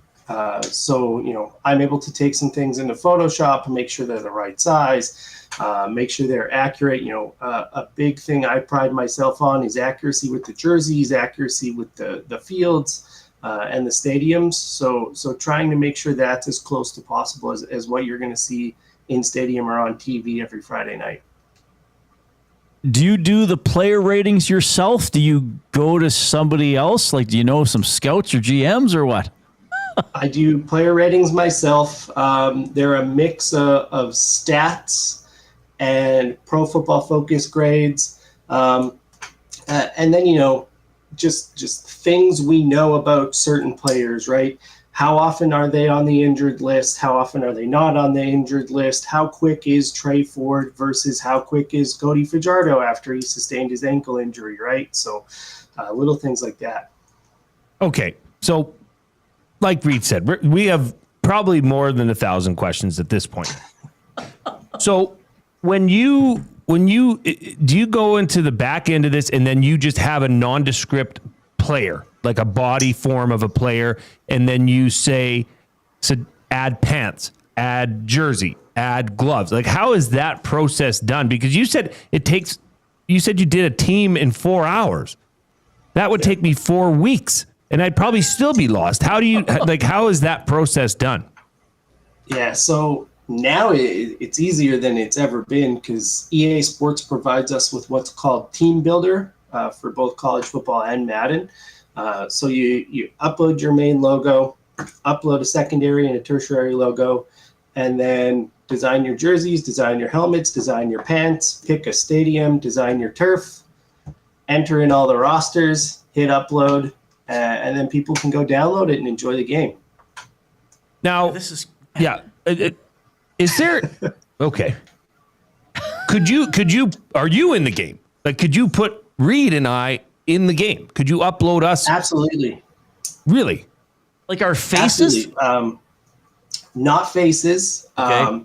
though they have a set of generic faces, and this is the strangest thing. There's probably about 6 per skin tone. All of them are uncannily accurate to a generic-looking football player, and AJ Ouellette has a big beard and a mullet in the game because that was an option, and you can. There's not redheaded people, so mine's not accurate whatsoever. But you can pick from a set of hairstyles and faces to go on these players. So when somebody downloads that package that you've put together, is there any form of compensation that goes towards the person that put it all together? No, absolutely not. So this is a life project for me, really. Not getting paid to do it, probably not allowed to get paid to do it because I know the league office knows about it. So probably not allowed to get paid to do it. And I'm just doing it because, I grew up wanting to play as the teams that I watched on TV every weekend, as the players that I watch on TV every weekend, and I love to play video games. So this is the only way. Okay, so that's really one of the big things about this interview is Nelson Hackewich joining us today on the Reid Wilkins Show, talking about putting CFL players and teams into NCAA or Madden. Why is there not a CFL video game? Why has Madden not said, okay, we'll include the CFL the way NHL has junior hockey? Like, you said you've been doing this over 2 decades. Like you said, the CFL knows. EA Sports must know. Where's the CFL video game? The CFL video game is, I heard a rumor at one time in EA in Burnaby somewhere. It had been developed and was never attached. But for a fully licensed, actually released one, we have to go back to when the Hamilton Tiger Cats were Grey Cup champions in the year 1999. It was released by a company named Winter Valley Software. David Winter, who I've worked with on a couple projects in a past life, developed it. And it was fully licensed teams. I think they kind of struggled with the PA because at the time it was like Saskatchewan number 17 throws to number 80. But that was the only fully licensed CFL video game. Since then, there's been a game called Maximum Football that was released in 2019 and 2020. So during the canceled season, I used Maximum Football, and we worked with Rod Peterson to sim a full CFL season. That was picked up by the CFL for Grey Cup Unite Week, and we did a simulated Grey Cup that the Ottawa Red Blacks beat the Saskatchewan Roughriders in. You know what? I think I've interviewed that David Winter a few years ago. That rings a bell, and that Maximum Football rings a bell. So there's been things like around a CFL game, but not. I guess you're the closest thing to an annual release. Is there any way to tell how many people download your stuff and play with those teams? Yeah, so on the back end of what I can see, EA provides me download numbers. I did a bit of math this morning. College Football 26 was just over 2,200 downloads total. So fantastic. if you do some hard math on that, like if we sold a video game for $60, that's still not enough to cover the cost of developing a very good, AAA level video game. So the reason there's not a video game comes down to cost, really. Okay. And when you say, well, they can just put it in Madden, EA would have to redevelop an entire engine to fit the rule set of Canadian football because it's that unique. Oh, wow. Okay, so if you just, I know. Yeah, Jay's go got- ahead, so- Weed. Or No, do you that's have fine. the No, other? go ahead, Okay, go so would that be maybe a bit of a bummer for somebody if they downloaded your stuff? It's like, oh wait, it's still 10-yard end zones and a 100-yard field and 4 downs. That's one of the biggest complaints that I get Right. is it's not really the CFL. And those people are right, but you take it for what it's worth, and you can still enjoy playing as Cody Fajardo, as Eugene Lewis, as Bo Levi Mitchell, and get a bit of a fix that way. I know Dusty and Marsh love it. Yeah. They've been pumping it real hard, and thanks to Dustin for doing that for me, and just enjoy it for what it is, right? Yeah, and that's a good point. To see your beloved, I know Marshall is a big Winnipeg Blue Bombers fan. So to see Zach Collaros throwing in a game that he's played since, he could hold a controller, I understand the appeal of that. So good on you for doing that. You had mentioned earlier that the league knows about you. Now, when you say that, because we looked at quite a few of the jerseys that you had created. I know Benny's got one up on the screen as to, that looks like the Saskatchewan Roughriders and the Montreal Alouettes. And your jersey, the color schemes are bang on. But I did notice that you deviated from, for the most part, the exact logo on the helmet. You may have redesigned it a bit, or I don't know if it's just maybe not a current logo, but that's the exact logo. So for Montreal, that's their retro uniform that you're looking at right there. But yeah, everything is. I don't recall the Rough Riders, the Saskatchewan Rough Riders, and you would be the guy. I don't recall them having that logo, but I mean, yeah.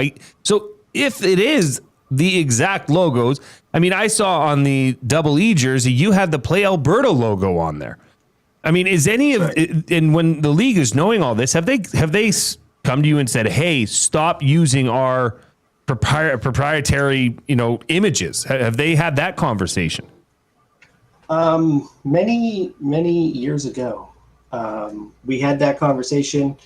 I was actually, statute of limitations has to be up on this. In 2013, I signed some paperwork to look into and investigate developing a video game for the CFL. We had all that conversation then. They said, we're just going to ignore all of the copyright rules you have broken because we enjoy what you're doing and it's good for the league.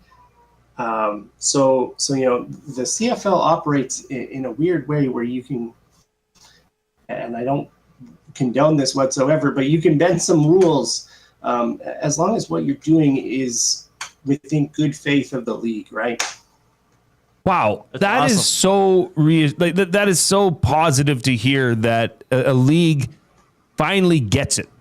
Somebody here is going out of their way, doing their own work on their own dime and time to put the league out in a bigger forum. So that actually fills my heart a bit to know that they kind of stepped out of the way and said, Nelson, you go ahead and do that, even though there's probably some copyright stuff here, but who cares? That's amazing. That is really good. Yes. Okay. Well, kind of just a couple. When we see you got you, tell people where you live and your relationship with the CFL.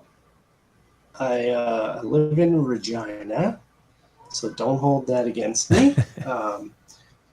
It was in Edmonton recently, and it's nicer than Edmonton currently, I think. But my first memory of the CFL is probably the 1995 Grey Cup. and I've been a fan ever since. Okay. We want to go down a couple different paths with you. In your profile picture on X, you have a photograph with a friend of mine, Jay Onright. What's the story? Story, he did a book signing in Regina for his first book, Anchor Boy.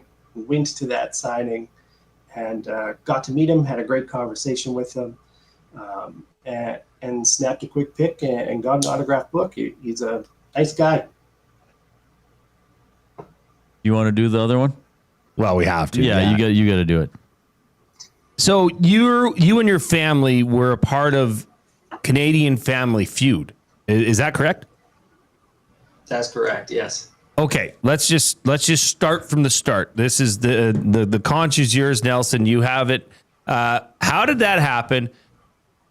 How were you selected out of all the families that want to be on it? And ultimately, how did your family perform? So how did it happen? I think my mom saw an ad on Facebook, or someone had sent her an ad on Facebook, and I went over there for family dinner one day, and she said, "Hey, I signed us up for Family Feud." And I was like, "Us? Like who?" She goes, "Well, you, your girlfriend, your aunt, and me and your dad." So I go home and I tell my girlfriend, and she goes, "Who is us?" Like, you for sure, and then them. And I go, and you can come too. And so that spurred into doing a 5-minute audition tape for them, where we had to introduce every member of the family, show energy, show some uniqueness. In my parents' home, we have a large rider collection called the Rider Room. And in there is a loaf of bread from 1954 that they baked in celebration of the Riders going to the Grey Cup, not winning the Grey Cup, just going to the Grey Cup. So we talked about that. They built 2 walls in their home completely out of pennies. We talked about that. And then we had to demonstrate that we could play the game. So we answered some trivia questions about Regina, like it has the longest bridge over the shortest span of water in the world. And that's the Albert Street Bridge going over Wascana Creek. And then a producer called us. We had about a half-hour chat with a producer, and they said, "Yeah, we'll pay for your flights to Toronto." And then we went to Toronto. We were the first family to record that morning. We took the previous day's champions to overtime, and then I won't spoil it, and the rest is on CBC Gem. Okay. But it doesn't end well for me. So we had the rest of the day in Toronto, and we went to my parents went to the CNE because my dad was a carny back in the day. So he loves going to the fair. And then my girlfriend had never been in Toronto, so we kind of did the Tower Aquarium Hockey Hall of Fame thing. That's amazing. That's incredible. I think I have more questions. You've had a very interesting life. Yeah. All right. Well, people tell me that. We'll end here though. How can people follow you or go to a website, and how can they download your CFL teams if they want to do so? Absolutely. So downloading the teams in both Madden and college football, there's a creator center. Once you have the game, search Hack28YQR. And all of the teams will be there. Follow me by my name, Nelson Hackawich, on both Instagram and X. Did we miss anything important? Yeah. I don't think so. I did. I want to know how you build a wall out of pennies. Oh, yeah, that's a good point. A lot of glue and epoxy and time. Like this is a full 8-foot wall, Nelson? This is I think a quarter wall and a half wall in their house. So you're looking at about 2.5 feet and maybe 4 feet, and then floor to ceiling, probably 8 feet ceilings. So yeah, a lot of epoxy and a lot of time, and my parents did the first one over COVID when they had a lot of time. And then my dad convinced my mom to do a second one. Has anybody determined the value of these walls? Oh, man. My dad knows that. I think it was like $63 was one of them. Oh, that's amazing. And I think the other one was a little bit more than that, 70 or $80. That's incredible. That's a reasonably priced wall. Yeah, if you think of it in today's economy. That is wow. for sure. Okay. Nelson, this was great. Thanks for being willing to come on. I know I kind of contacted you out of the blue yesterday, but good for you for getting some attention for this. This is an incredible story. All the best with it. And thanks for jumping on our show earlier. We saw you in the nasty chat. So thanks for, he was probably scouting us out to make sure we were real. We were legit. He knew Dustin was legit. He wasn't sure about us. Hey, thanks so much, buddy. All the best. Hey, thanks a lot, fellas. Have a good one. All right. That's Nelson Hackawich. So if you want to get his league, Hack28YQR. What's that mean, That's where you Benny? find it. Well, Hack's his name. Where do you get Hack? Yeah, so you can make your own name for it. Like in NHL, there's like the three biggest like roster guys teamed up to make one big roster, and they have it so that's their name, X name, the other guy's name, X name. So I don't know. You can kind of create whatever you want for it. So, oh wow, that's what he went with. Big Uke says that was a great interview. I really hope he goes and pets that cat. Yeah, the cat was getting a little. Cat was a little loud. Cat was getting a little lonely. All right, we'll talk more about this in buying or selling for Damon Bunting and maybe some other sports or leagues that we wish had video games. Ben will chime in as well. Here he is first with an update.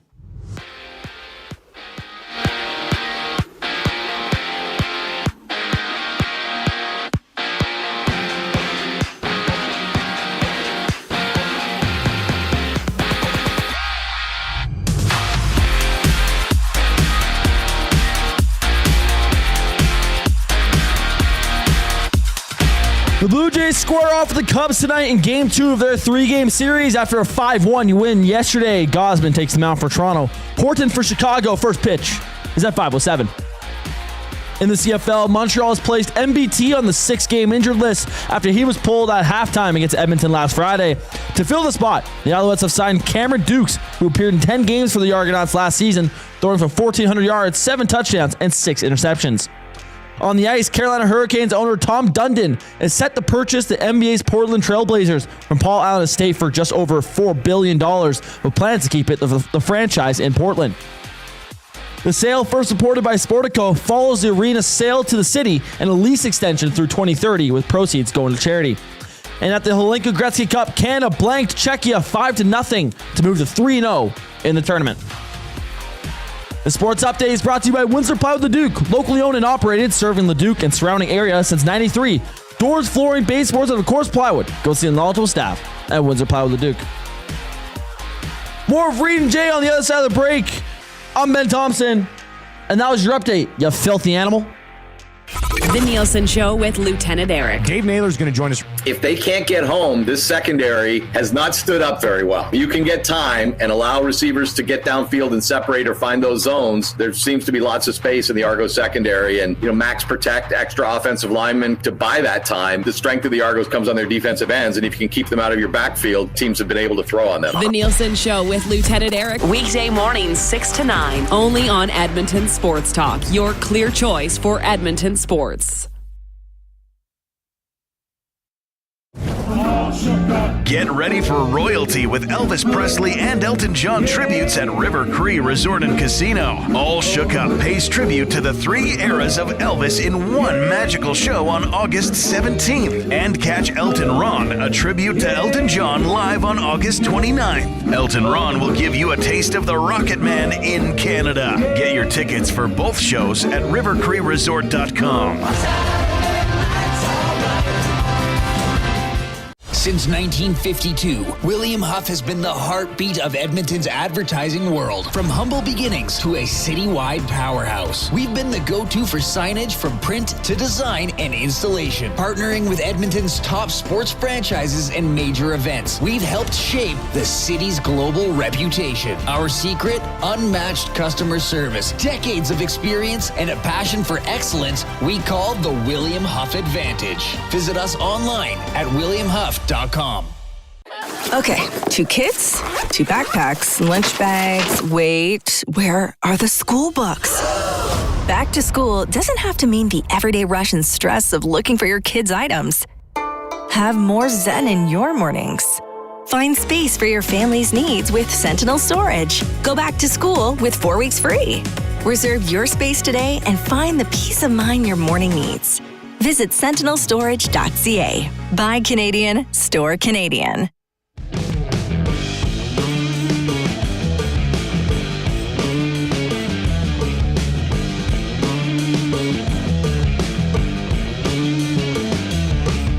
Thanks for joining us this afternoon. Elks Argos play Alberta Field at Commonwealth Stadium, 7 o'clock on Friday. David Beard will join us at 5 this afternoon. That's in about 33 minutes. Now on Friday, 6 o'clock, Green and Gold kickoff show with Jason Milne and Matthew Awanek. And then the Green and Gold postgame show after the game with Milne and Awanek. All right, so we had Nelson Hackewich on the show. So we have found that he does something that is time-consuming but doable as we go into buying or selling for Damon Bunting, a consistent top-producing realtor in the greater Edmonton area for over 18 years. He and his team would love to help you find that right home or make the move from your current home. Community-driven. He understands what it takes to make a difference in our city. Check him out, DamonBunting.com. Instagram handle, Damon Bunting Real Estate. So he puts in the CFL teams, logos, uniforms, players, and it gets them looking as close as he can, and then you can play with them. Now, he does this in NCAA and Madden, so you're playing 4-down football with 10-yard end zones. I guess you could just punt on 3rd down to make it as real, but it's 11 on 11. So, Ben, Jay and I were quite fascinated by this. Yes. Are we just old and out of touch? Are you sitting there thinking like, you know what, Reid, it's cool, but a lot of people do this? No, or like, what's your view? It's cool. Like it takes a lot of time to do that type of stuff. Like I remember when I was a kid, you could create players and teams. This was like on the Wii, like NHL 2K12 or something. And I remember making my whole hockey team I was on and making all of us 99 overall. And just like pumping the computer, right, and all that. But no, like I mean, it's cool, and I'm happy that football has that. NHL kind of came late to it. There are a lot of people that are complaining that it wasn't in the NHL games until I think it was last year, maybe the year before, where they added online roster sharing. So really? Yeah. So they were a little late, but it's such a great addition for the offline players. Like in any time I play franchise mode or anything, like I don't use the EA rosters because they don't have rights to NCAA players. So I go into and plus I don't love their ratings at times. I find some other people have better ratings for players. Jeez. But so I'll go download rosters to like actually have, Ike Howard on the Oilers and or whatever. Right. So, it's nice they have that, and it's cool. A lot of people put some time into those rosters there. It's good work. What's the demographic that the CFL is looking most at targeting right now, Reid? This guy. Right. Yeah, under 30, I would say. Yeah. Right. Do you think a CFL game, and Benny, this is beyond Reid or myself, as we are not gamers, right? No, not for video games. Would a CFL game move the needle? Would it be something that would interest young people like yourself, or are you too stuck in Madden and college football? You know what I mean? Yeah, like what Reid said. Okay, well, why don't they just do it? Because they've got somebody that's willing to do the skins or the uniforms.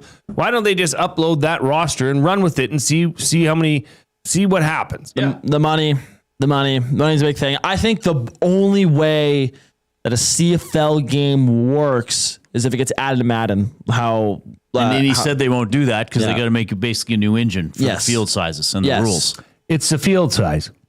Which is interesting because NHL has different arena sizes, different rules, like a bunch of different, like when you go play and use the Europe teams in the NHL, it's Olympic size ice. Right.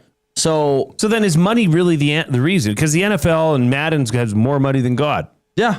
I mean, yeah. Like it's just we talked about this on the Hangout, how the NFL just rules sports in general. Like they conduct everything. They can do whatever they want because no one can compete with them.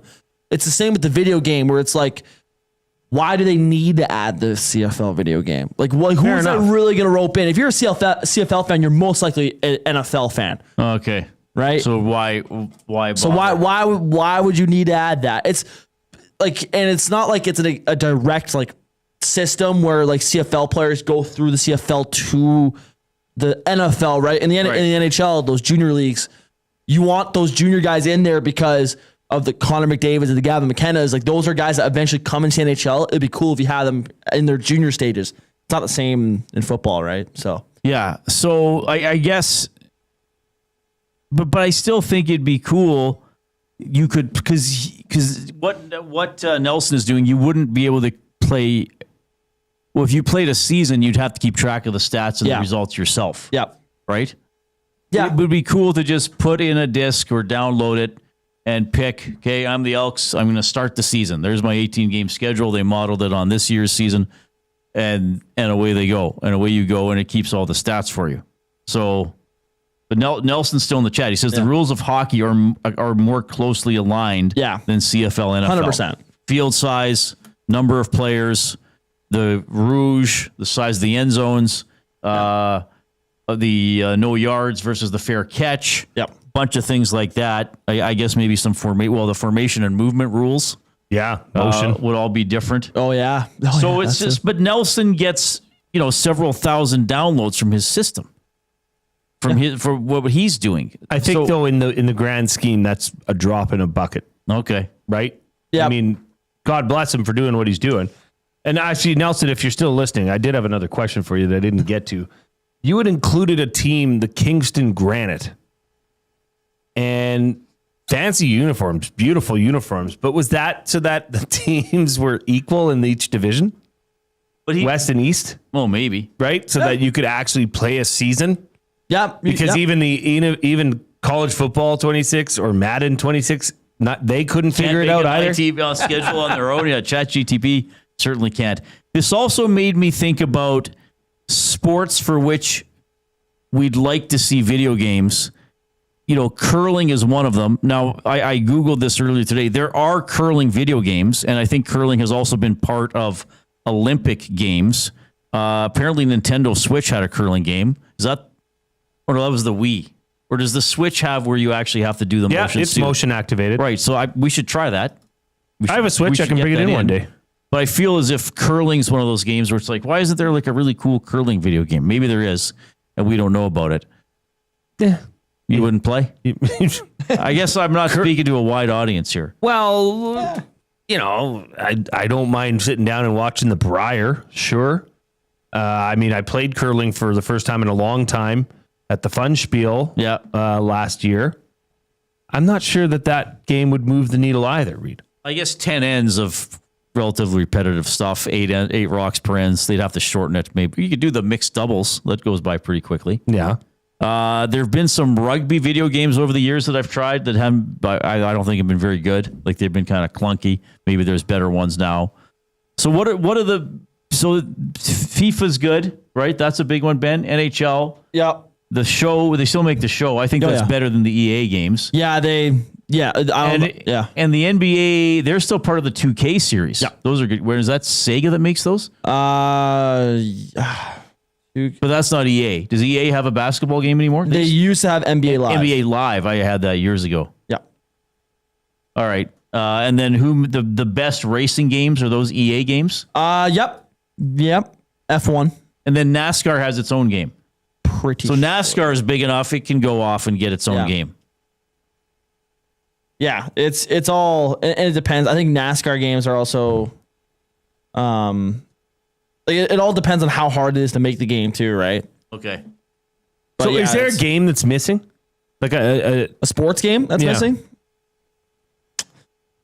I mean, there's not probably good ones. High lie? Well, horse race, high lie, yeah. Is there a good horse racing game? I don't know. But how would you do that? You'd be the jockey. You could be the trainer and the jockey. So you'd have to inject the horse and train it and then run in the race. There was a horse racing game for PS2 I had a long time ago where it was kind of like that. Like you had a stable and then the view of the race, you had the jockey's view and you'd have to maneuver around. And then after the race, in the dark, it'd be raining like this and there'd be a shady character at the end of the barn. Yeah. And you'd go get your drugs for your horse. Big gauger. Is this what you needed? Need some acceleration. Yeah, who would play this? But like Big U makes a good point. There's a pressure washing simulator where you pressure wash something and people download this and play it. So why, like, I guess maybe it doesn't cost a lot to make. I was going to say Rob from the Grover Goat Simulator. What is that? It's you're a goat. That's not real. And you can like you basically just destruct yourself. They're setting us up. In creative ways. This is not real. This is a hand wave. I swear. Goat Simulator. How is that a game? It's funny. Like it was just What's funny about But it? how often would you? Okay, Did they take it's funny it to for completion? 5 minutes? Why would you? No, dude, you gotta understand. It's like you're a goat in a world, and you just like destruct yourself in creative ways. It's hilarious. Did they get eaten? I don't know if I've ever seen one get eaten. Is it like a campaign? Like are there goals over several hours? Not really. You kind of just. Is it meant to? Do you get extra bonus points if you jump on cars? I'm pretty sure there's like the points and stuff you get for like how hard you beat yourself. How much of a jackass you are? Do you eat old tin cans? So there's literally a game called Goat Simulator. Yes. What system is it on? PC, PlayStation. I think it's a PlayStation. So it's probably game. download only. You can't go to EB Games and buy it, or can you? I doubt it. I'm pretty sure just I'm seeing there's a disc thing here, but I doubt they sell the disc. It's just called Goat Simulator. Goat Simulator. And you are a goat. There's Goat Simulator 3. Hey, don't. Oh my! Nobody could ever laugh at my board games again. No, ever. Like, oh, Reid, you play. Oh, jeez. Goat Simulator 3 is a brand new third-person sandbox adventure game in which you get to become the literal goat. Yes. Come on. Yes. Oh my gosh. Can we find video of this for later? Maybe for 520 or something? Yeah, I could definitely find some Goat Simulator gameplay. Wow. Bryce, the Sparky, says it's free on the Apple Store. Well, yep. Now, I know some of these, I know there's Farm Simulator. Soapkirk says there's Lawnmower Simulator. That's probably true. Because there's some satisfaction along the lines of the Pressure Washer Simulator of creating cleanliness and order out of something, right? I'm watching. Reid, listen to this. What? Just like the first Goat Simulator, you'll need to headbutt, lick, and triple jump your way across the giant island of San Angora. This time with all new areas, challenges, and events to discover. I guess it's a goat. goat. I mean, but then again, 40 years, 50 years ago, if somebody would have said Super Mario or Donkey Kong, we'd have been like, what? You guys are going to die laughing at this video. Yeah, I won't watch it till late. We'll do it after. We'll do it at either 520 or 540. You want a Goat Simulator? I'll bring my goat into the studio. He can just beat us. I don't think he can do what I'm watching. He'll right be now. up here. He'll be up on that. Can he climb a crane? Yeah. Yes. He's a goat. With his tongue? That's disgusting. Well, I'm watching it happen right now. You sick puppies. Now you're manipulating what actual goats can do. Oh, my God. Spanky says there's a handball game out there, but it's brutal. Yeah, probably a lot of these less popular sport games probably aren't that good. What else would be? Is there a good boxing game right now? Like, didn't EA have Fight Night for a while? Yeah, that was probably pretty good. Yeah, boxing, UFC's got a really good video game. They're lacking their lacrosse video game. There's a lacrosse video game? No, there's not. I'm saying there's not. Okay. They're lacking one. Big Uke says in Mario, you run around as a plumber. In this, you run around as a goat. Yeah, but Mario wasn't sold to me as a simulation. Yeah, it wasn't a plumbing simulation. He's on an adventure. It could be anybody. It doesn't have to be a plumber. He's Mario. Goat Simulator. This is a real thing. Yes. Okay. We'll. What other simulators? We are won't watch. That was. I knew very about pressure popular wash. There's farming. There's Farm Simulator. Yeah.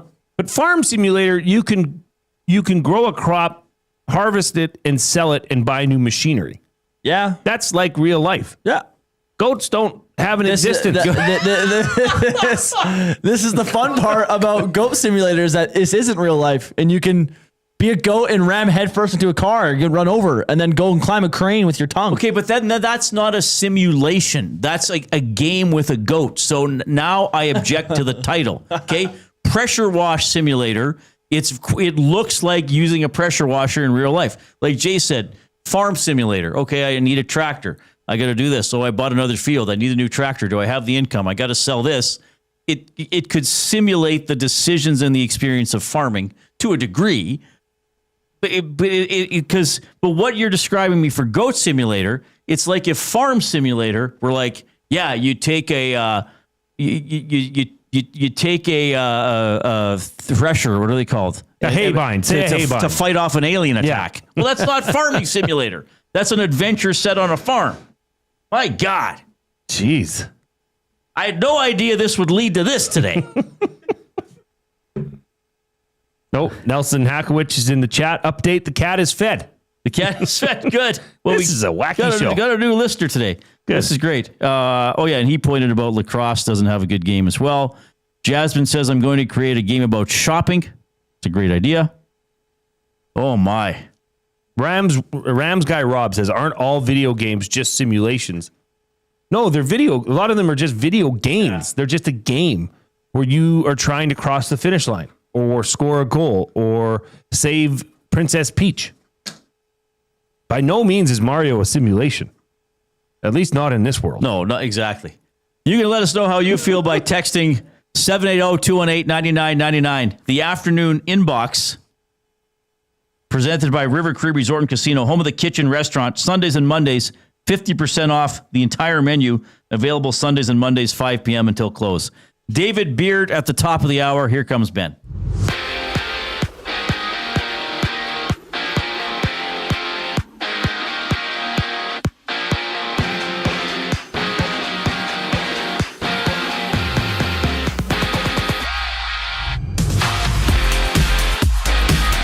The Blue Jays battle the Cubs tonight in Game 2 of their 3-game series after a 5-1 win yesterday. Gosman gets the start for Toronto. Horton for Chicago. First pitch is at 5:07. In the CFL, Montreal has placed MPT on the 6-game injured list after he was pulled at halftime against Edmonton last Friday. The Alouettes have signed Cameron Dukes to step in. Dukes played 10 games for the Argonauts last season, throwing for 1,400 yards, 7 touchdowns, and 6 interceptions. On the ice, Carolina Hurricanes owner Tom Dundon is purchasing the NBA's Portland Trailblazers from Paul Allen Estate for just over $4 billion, with plans to keep the team in Portland. The sale, first reported by Sportico, comes after the arena was sold to the city and its lease extended through 2030, with proceeds going to charity. And at the Helenka Gretzky Cup, Canada shuts out Czechia 5-0 to improve to 3-0 in the tournament. More of Reid and Jay on the other side on the break. I'm Ben Thompson. Sports. The EST Hangout. I do have concerns with Dan Campbell. I love his riverboat gambling style of coaching in a way. One of these years it's going to cost him. Would Dan Campbell have ran the ball with Marshawn Lynch on the 1-yard line in the Super Bowl that year? I don't know, because there's a great article in the Washington Post, though, that says Bill Belichick baited Pete Carroll to do that. It was actually a brilliant coaching move by Bill Belichick that forced Pete Carroll to throw that football. The EST Hangout, presented by Sentinel Storage. Weekday mornings 9 to 11, only on Edmonton Sports Talk. Your clear choice for Edmonton sports. Summer in Edmonton means 3 things: warm weather, long nights, and plenty of sports. From the lake to the links, you can boost your summer fun with hundreds of casino games, live betting on your favorite sports teams, and access to popular lotteries. All in one app, anywhere in the province. Download the Play Alberta app today and deposit $20 or more with promo code YEG50 to claim a $50 free bet. That's promo code YEG50 for a $50 free bet on us. Redeemable once per Play Alberta account. Remember, if you gamble, please use your game sense. Yeehaw! Yee Country Night is back. Celebrate all things country and western Friday, August 15th at 7 p.m. as your Edmonton Elks take on the Toronto Argos. Presented by Coconut Cowboy Rum, this game will feature the 3rd annual EE Bull Riding Competition. Country music all night long, plus a petting zoo and pony rides for the kids. This night is sure to be a blast, so giddy up and get your tickets now, starting at just $20 at GoElks.com. You've always known GCL Diesel as the experts in diesel fuel systems, but did you know that GCL is also your source for turbochargers and turbo repair? As a turbo supplier for Garrett, Borg Warner, and Holset, GCL can provide genuine original equipment turbos at wholesale prices. Whether it's diesel, gas, natural gas, or performance, we can provide you with the turbo or custom repair you require. Turbo questions? We've got turbo answers. Visit us in the West End or online at gcldiesel.com. GCL Diesel, turbochargers, understood. Goodbye. You sure are going to miss them, but their room would make a great yoga studio. Store their childhood treasures safely with Sentinel Storage and find some space for you. Try 4 weeks free. SentinelStorage.ca.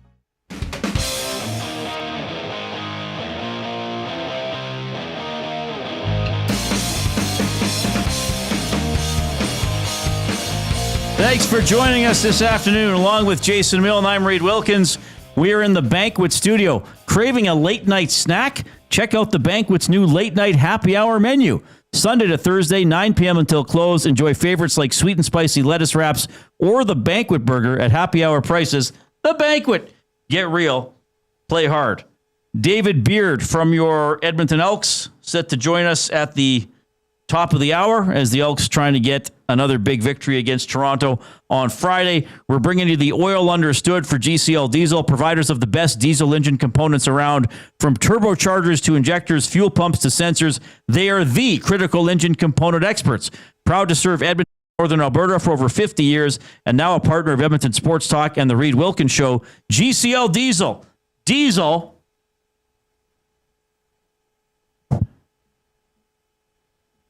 Understood. This could be it. Yep. Could be it. Everybody can count down. And well, I guess if you're not on YouTube, you can't see the countdown, but that'd be fun. Yeah, we'll figure something out. All right. What do you got for me? Well, okay.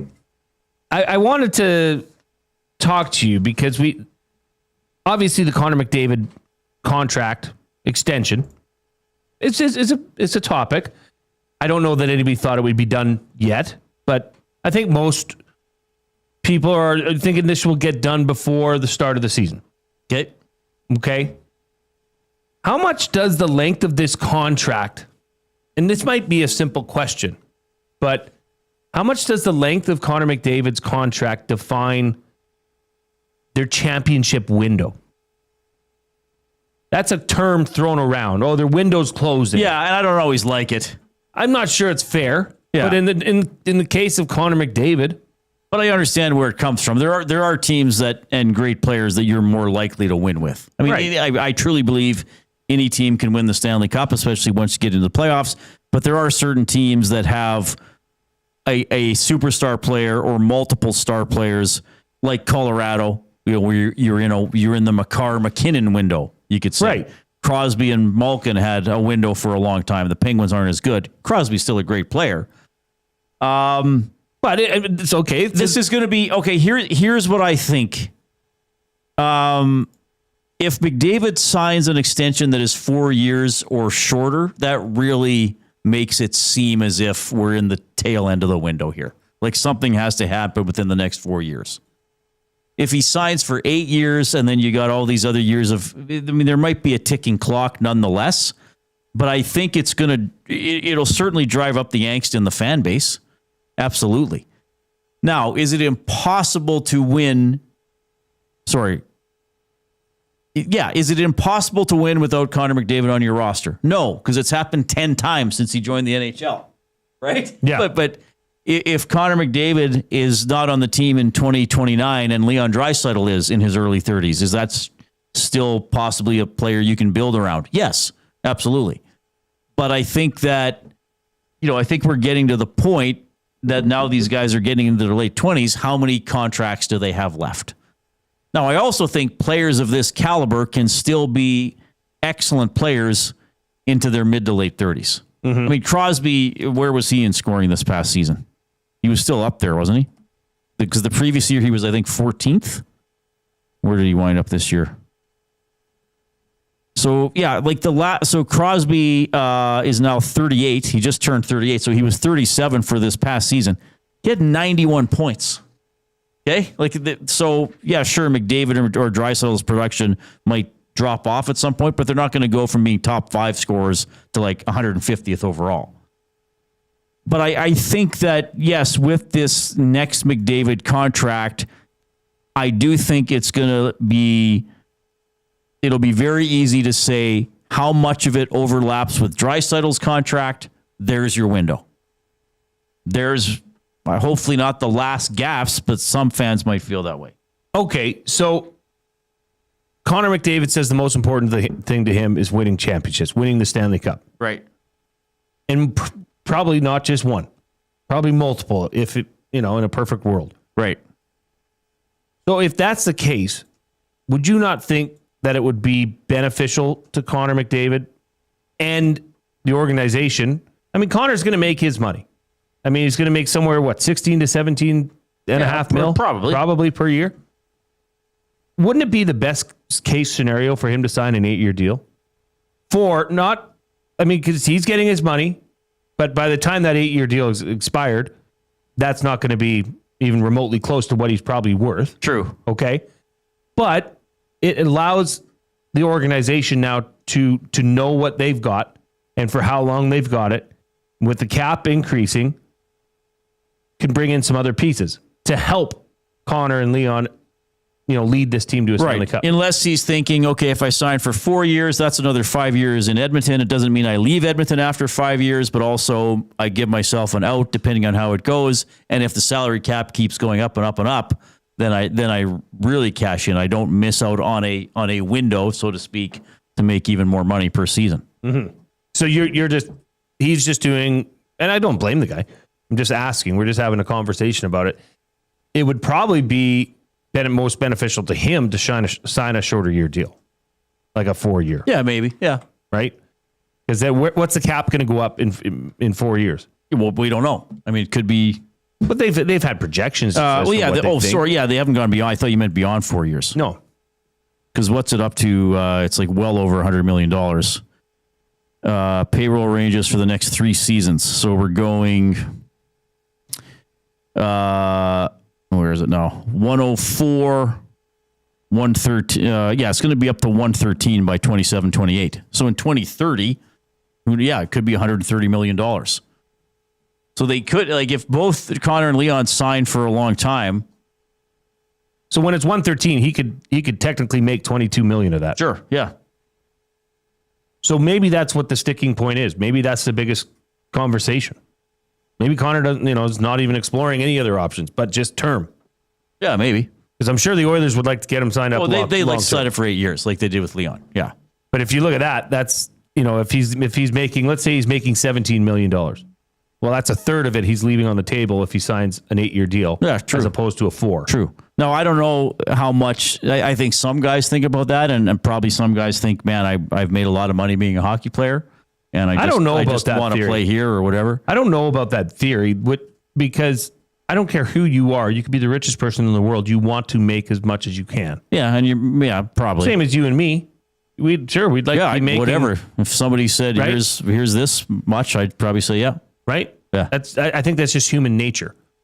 So Connor McDavid's camp would definitely be driving him towards a shorter term. Well, the agent's always going to try to make as much as possible, especially too. That helps them. In light of knowing that the cap's going up as much as it is. Right. So now, if he does sign a 4-year deal, should Oilers fans freak out? I don't know. Well, they will anyway. Doesn't matter what I say. If he signs a 2-year deal, they're going to freak out. I might even freak out if that happens. What would you do if he signed a 2-year deal? How would you? Well, how would you feel? If I were the Oilers, I'd be like, okay, but if this is all you're committing to, how committed are you? Are you thinking about moving him in a couple of years already? I don't know. That would be strange if he just signed a 2-year deal, but I guess it's possible. But it's weird. I always sort of the championship window thing to me is. I get where it comes from, but it's also the year said the St. Louis Blues won the Stanley Cup, they were in last place in November. Were they in a championship window? No, they put things together. They didn't have a star player like Makar or McDavid or guys like that. I mean, I don't even know if the that Blues team would have had a Barkov, for example, but they put it all together and they won. So there are teams that win. I mean, how long was the Capitals championship window? You know what I mean? Like they had better regular season teams than the year they finally won it when they beat Vegas in the final. But I get it when you have players of this caliber who have been consistently good and now been in the playoffs 6 consecutive years and been in the Stanley Cup final 2 consecutive years. Then yeah, I get where the window discussion comes from. I just think it's possible for any team to win. Couple comments coming in on the afternoon inbox presented by River Cree Resort and Casino, 780-218-9999. Hula Boy Steve says, I continue to be concerned about the Oilers tying up a large percentage of their cap in a small number of players. Yeah, that's fair. I'm not sure it's a winning formula long term. Grumpy Cat, but from the McDavid perspective, a 4 to 5 year deal keeps the Oilers honest to keep trying to execute a winning roster instead of what could be argued is complacency just before Holland. Scalding Gord says McDavid 2 years, then he'll go long. The 2 is due to the cap jump, then his price will jump. Yeah, maybe. I mean, we don't know until it actually is signed. I'd be surprised if it was 2 years, but I would too. I could see a 4 year. I mean, I could see a 4. I'd be surprised if sign it was a 4, 2. Then sign your 8. Sign a 4. You kind of know where the cap is going to be, and then after that, he'll only be able to allow. Then he's in his early 30s, right? and maybe he's thinking, I don't know who I'm going to feel like as a person then, or where I'm going to want to live, or wife's going to. I don't know. I mean, he's been here since he was 18, but you never really know what people are thinking. But yeah, I mean. Did Vegas have a championship window? Well, they appear to be trying to keep it open every year. Yes. They don't have a couple superstar players. They just build a really good team.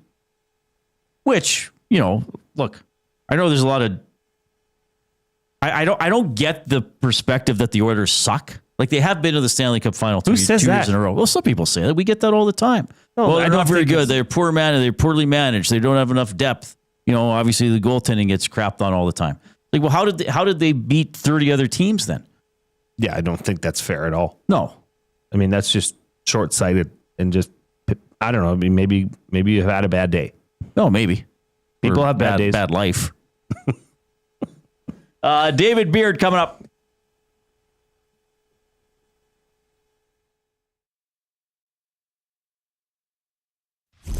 Two guys and a goalie. What do you think of Nurse convincingly winning over Justin Schultz? I agree with it because Justin Schultz was here at a time when everyone was bad. Although he had high hopes put on him by Mac T, Darnell Nurse has been here for the rebirth of the Oilers becoming a powerhouse. Of course, his play is going to be scrutinized. Two guys and a goalie, presented by GS Construction. Tuesday and Thursday afternoons at noon, only on Edmonton Sports Talk, your clear choice for Edmonton sports.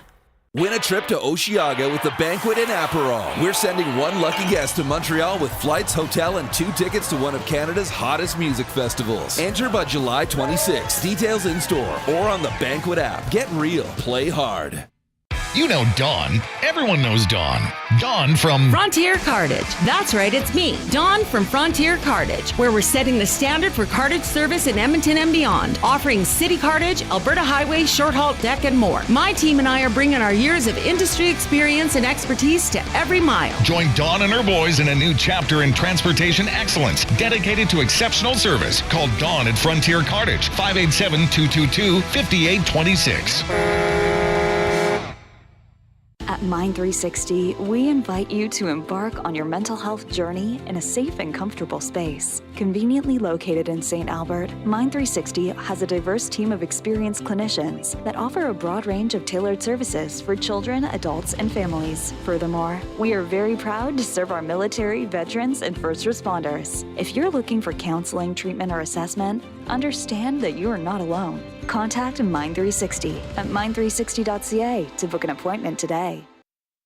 Looking for quality building materials and friendly advice? Visit us at Windsor Plywood Leduc, family owned and locally run since 1993. From interior materials for doors, flooring, baseboards, and all the finishing touches to all you need for your outdoor projects like cedar lumber for decks and fences, plus all the plywood you'd need. Our full-time on-staff carpenter can help with anything odd-sized or custom, and from domestic hardwoods to exotic selections, we've got you covered. And if we don't have it, we'll track it down for you. Windsor Plywood Leduc. We're the experts you need to know.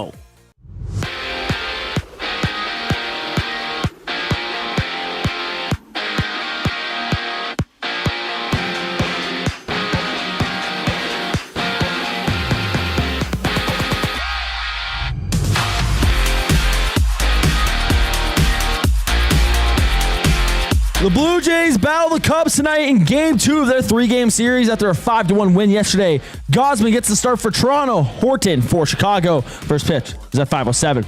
In the CFL, Montreal has placed MBT on the 6-game injured list after he was pulled in halftime against Edmonton last Friday. The Alouettes have signed Cameron Dukes to fill in. Dukes played 10 games for the Argonauts last season, throwing for 1,400 yards, 7 touchdowns, and 6 interceptions. On the ice, Carolina Hurricanes owner Tom Dundon is purchasing the NBA's Portland Trail Blazers from Paul Allen Estate for just over $4 billion, with plans to keep the team in Portland. The sale, first reported by Sportico, comes after the arena was sold to the city and its lease extended through 2030, with proceeds going to charity. And at the Hlinka Gretzky Cup, Canada shut out Czechia 5-0 to improve to 3-0 on the tournament. David Beard coming up for you. I'm Ben Thompson. You can't handle the truth.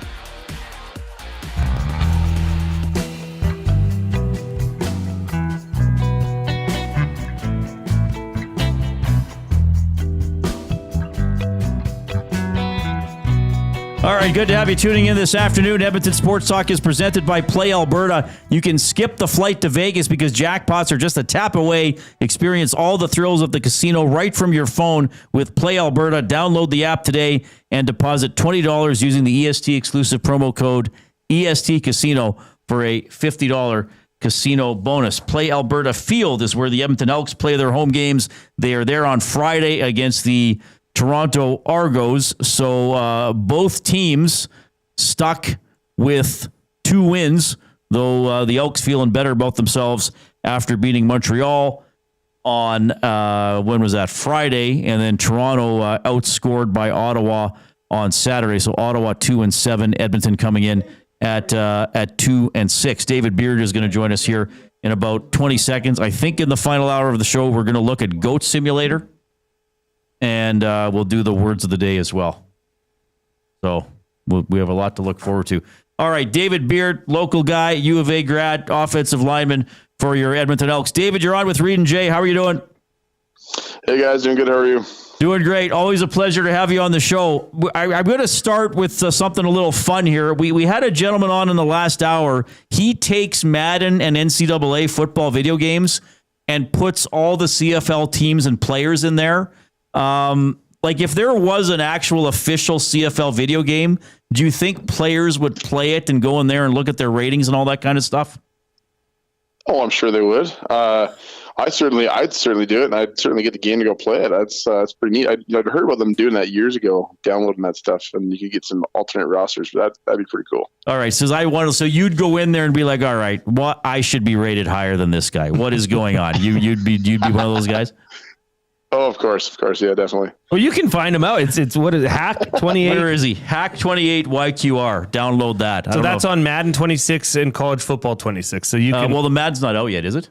Or sorry, 7-day access just came out, so I doubt he's got it on Madden rosters yet. All right. Not why we had David on. He's probably like, okay, Reid, enough goofing around. I've listened to your show enough. You guys practiced outside today.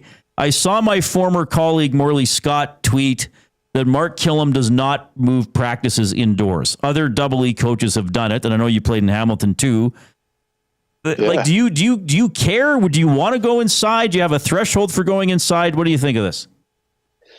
You know what? My threshold's pretty high. I got to say, it's nice to be able to work in some unfavorable conditions. That gives you a little more confidence when things are unfavorable during a game. So I like working in the ugly weather. If it's absolutely crazy and you can't even get anything done, it's a different story. But no, today was a great day for us. We were able to get out there, throw some energy on the field, and work through the rain. So that was great. Does the coach, I guess in this case, Killam, will a coach address that? Like, will he say, "Okay, guys, it's raining. It might rain during the game. Concentrate on the ball," or does he just treat it like a normal practice? He doesn't even want you guys to think about the conditions. Yeah, no, I think that's the onus is on the player at that point. What Killam did do is after the practice, he acknowledged it and said, "Hey guys, like this is what kind of professional club we're trying to be, is being able to work through these kind of conditions and unfavorable circumstances." So hats off to the team for doing so. And so he acknowledged it on the back end, but going into it, no, it's a pros game, and we're just here to get to work and rain or shine, it's time to go to work. Pick up the lunch kit and the hard hat. So, Elks center David Beard joining us here on the Reid Wilkins Show. David, you got Jay here. Big win last Friday in Montreal. A necessary win at this juncture of the season. But you've also, you've had some tough losses leading up to that.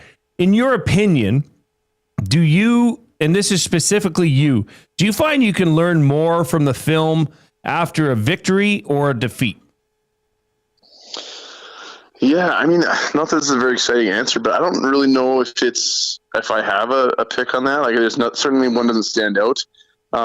I kind of go into every kind of week, win or loss, with a pretty critical and analytical eye. I really want to find out what exactly I did wrong and what areas I can find out that I can get improvements on. It's kind of one of those things where it just sweetens the deal when you do win. Those mistakes don't hurt quite as bad. But honestly, every week, like, even when you win, all you can do is just think about those mistakes that you make, and you're like, oh, I wish I had that back, or oh, I wish I would have seen that a little differently, or oh, I wish I would have executed or changed my hand placement here or my feet there. So it's one of those things where it just makes it sweeter when you win. But in terms of getting down to the nitty gritty, it's every week is a new week, and win or loss, it's the same kind of process to get things corrected. Well, you said it. Every week is a new week, and certainly that is the case here as you guys prep for hosting the Argos Friday night at Commonwealth Stadium, Play Alberta Field at Commonwealth Stadium. Forgive me. So look, I got to ask you. I mean, last week Justin Rankin and Javon Leake rushed the ball 6 times for 0 yards. This offense did not attempt a run in the second half. How do you and your offensive line and that offense, how do you right the ship for this run game? Yeah, you know what? It's one of those things where we just got to stay the course and trust the process. And it's a really cliche saying, and I totally get that. But part of the game of football, and particularly the professional game, is giving what your opponents taking what your opponents give you. So we wanted to run the ball more. We always do. You ask any offensive lineman, we always want to run the ball. We want to dictate. We don't want to have to set back and pick up guys pinning the ears back. So we always want to run the ball. But the fact of the matter is, Montreal's game plan was to absolutely pack the box, and we adjusted and took advantage of what they gave us, and that was space in the perimeter. And so it's one of those things where coaches are doing a great job of adjusting and playing to the options that we have. And yeah, we're disappointed. Like we're disappointed. We want to get the run game going, and it's a huge priority. Every day we're going through all the details and going through all the looks and all the cues that we can do to improve that. But it's one of those things where it doesn't matter what's called. You just got to execute. You got to win your battles. And honestly, the craziest part about all this is that Justin Rankin and Javon Leake are killers, no matter if they're running the ball or catching the ball. It's been a real treat to play in front of them. So, yeah, fair point. I wanted to ask you one more, and I think Reid's got a couple more for you here. David Beard, Elks center, joining us here. Cody Fajardo has proven that he is the guy. He's had 2 last-minute game-winning drives. Well, what should have been a game-winning drive against Hamilton. I think we can all agree on that. But last week in Montreal got the job done, and Keon Julian Grant came through. Very good to see that. But having Cody Fajardo and knowing that as an offense, knowing that the last 2 games, he said, give me the bleeping ball, and I'm going to take it and go down the field and score. What does that do to an offense? What does that do to the psyche, to the feel of this offense moving forward, knowing you have a quarterback that wants that ball in those situations? Oh, totally. Cody's amazing. We love Cody. I think every single quarterback would tell you that they want to have a chance at the end of the game. I remember specifically during the game sitting on the sideline with the guys and saying, I remember looking over at some of the O-linemen and being like, all we need is a chance. We just need a chance. Right at the last second, we got the chance. And it's just super awesome. What a boost in belief, too. Like Cody made some great plays. That last drive was phenomenal. Keon, amazing job. Big time catch. I'm super happy for them as individuals too, but it's a huge belief factor for the team. It's one thing to talk about it. It's one thing to know that you're capable of it and that you're working towards executing and being able to showcase those abilities, but it's a whole nother thing to actually do it and have the evidence to back up your belief. So it feels really, really good. We're running on the high of that, and we're trying to build on that and enjoy it for what it is, but yet not rest on a win. It's incredibly evident how every single game, it's a whole new game each week, and records are records, but every single game is a mystery all in itself. So we want to make sure that we're coming out on top, particularly at the end. And it was good to be able to talk about that last week. I know there was a lot of messaging last week about how we wanted to be able to finish in the last 3 minutes, and a lot of games are decided in the last 3 minutes. So it's a real treat to be able to see that come to fruition, and just add another brick of belief in your pocket. All right, David Beard, Elks Center, joining us on the Reid Wilkins Show with Jason Milne. You got Reid again. Jay referenced the Fajardo speech and the game balls. Look, for someone like me who's never played a game of football, like, who decides? Is it like, okay, the captains or the leaders? Okay, we got to give it to these guys. Was it up to you? Like, how decide who decides who's getting those game balls after every game?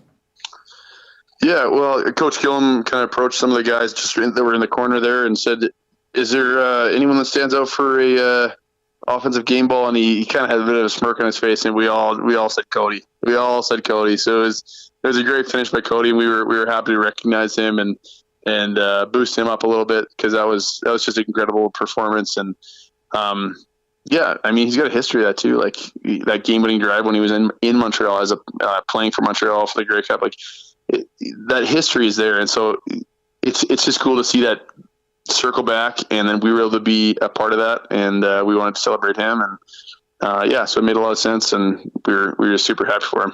When I watched that video, I wondered if Keon might get it too, though, because he had the tough moment against Hamilton and then came back with 2 touchdowns. But obviously the quarterback is a good choice. All right, just a couple more. I have one football one and then another fun one at the end to wrap it up, David. Toronto, they're trying to stay in that playoff race like you guys are. They're giving up a ton of points. What are you prepping for? Like, what do you expect from their defense this week? Yeah, well, they got lots of different packages that we want to be ID'd on and picking up cues on and be able to take advantage of what they're giving us again. Toronto's a lot like us in the sense that their record doesn't indicate what kind of team they are. We know that they're an incredibly dangerous team if you go to sleep on them.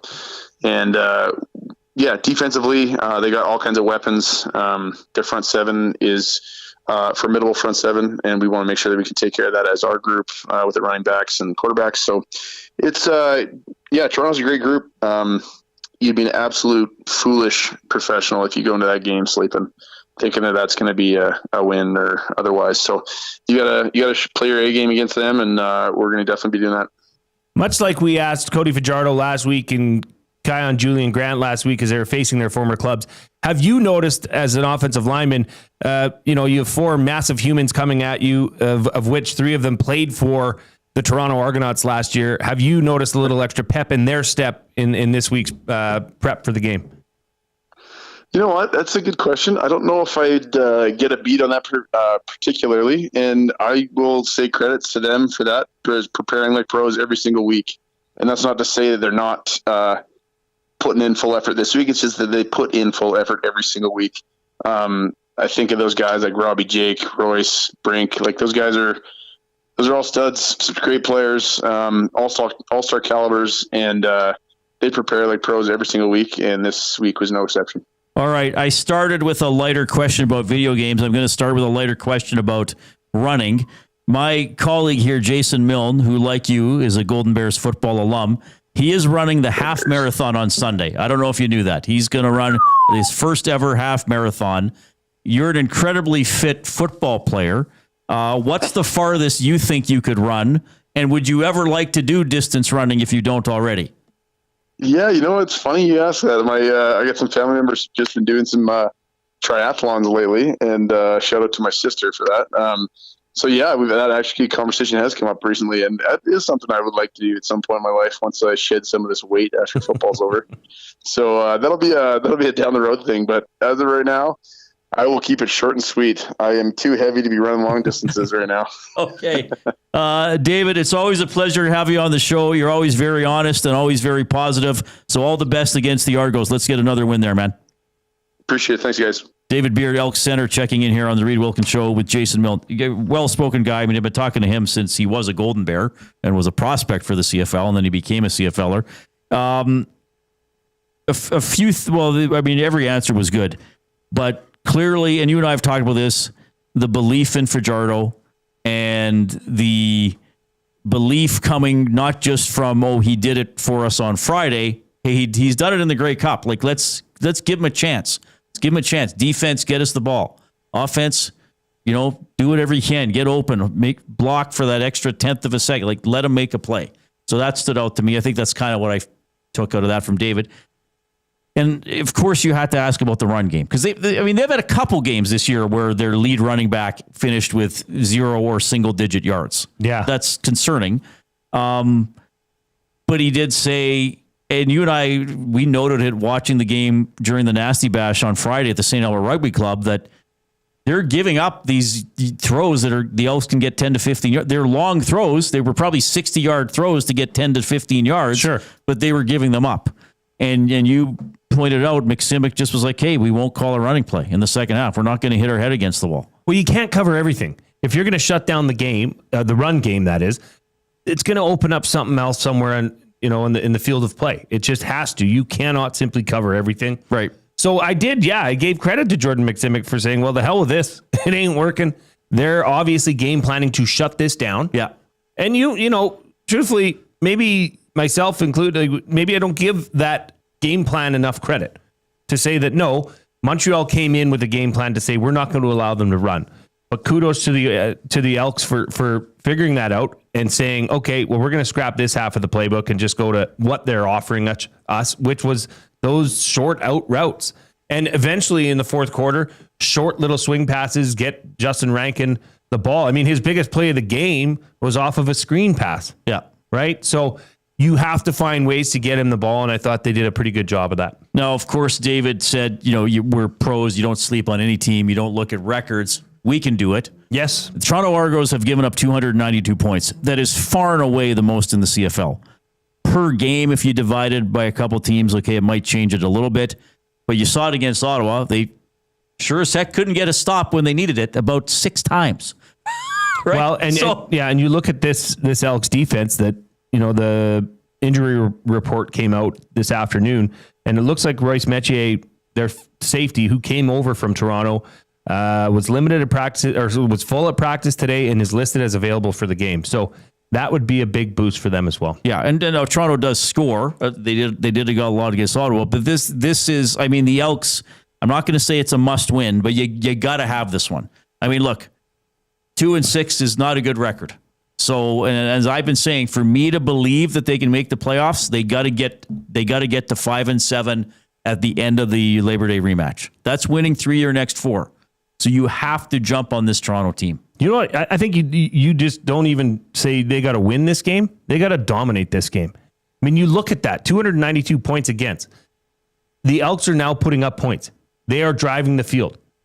This defense is now, at least for the last few games, has been improving. If you look at what the offense of Montreal scored last week, it was actually only 15 points because one of those touchdowns came off a punt return. So if they can do that, this should be a double-digit victory if they are trending and keeping on what they're doing. This shouldn't be a question by the end of the first half. This game should be put away. That's what the next step is for this team. You can text us at 780-218-9999. The afternoon inbox presented by River Cree Resort and Casino. Home of Tap 25 Restaurant, $18.99 prime rib special. 7 days a week, 11:30 in the morning to 11 at night. Available for dine-in and takeout. Not available on show nights. Limericks? Let's do them. Sure. VR Montenegro. A young practicum student trying some things out. Post-read sign-offs to give the sports update some clout. A little before his time. Nasties know this is prime. I'm Ben Archer. Autobots transform and roll out. That is a great reference to the Transformers. This one comes in from Bronco Nick. The Elks over the Argonauts beat their snot. A few more wins and the Bombers get caught. Please run more. Then we'll score. Hope it stops raining or I'll need a yacht. Very good point. Very good. Very good point. All right. You can email Reid at edmontonsportstalk.com, Jay at edmontonsportstalk.com. We'll get fired up when we get back. Here's Ben.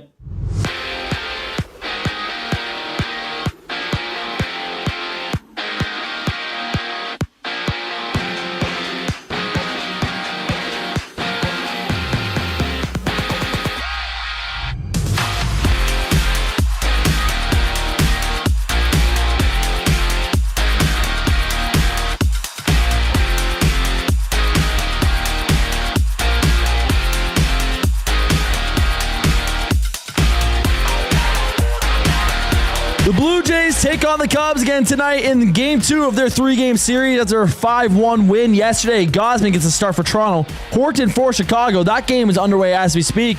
In the top of the second, tied 0-0. In the CFL, Montreal has placed MBT on the 6-game injured list after he was pulled at halftime against Edmonton last Friday. The Alouettes have signed Cameron Dukes to step in. Dukes played 10 games for the Argonauts last season, throwing for 1,400 yards, 7 touchdowns, and 6 interceptions. On the ice, Carolina Hurricanes owner Tom Dundon is purchasing the NBA's Portland Trail Blazers from Paul Allen Estate for just over $4 billion, with plans to keep the team in Portland. The sale, first reported by Sportico, comes after the arena was sold to the city and its lease extended through 2030, with proceeds going to charity. At the Hlinka Gretzky Cup, Canada shuts out Czechia 5-0 to improve to 3-0 on the tournament. More of Reid and Jay on the other side of the break. I'm Ben. Whether you like it or not.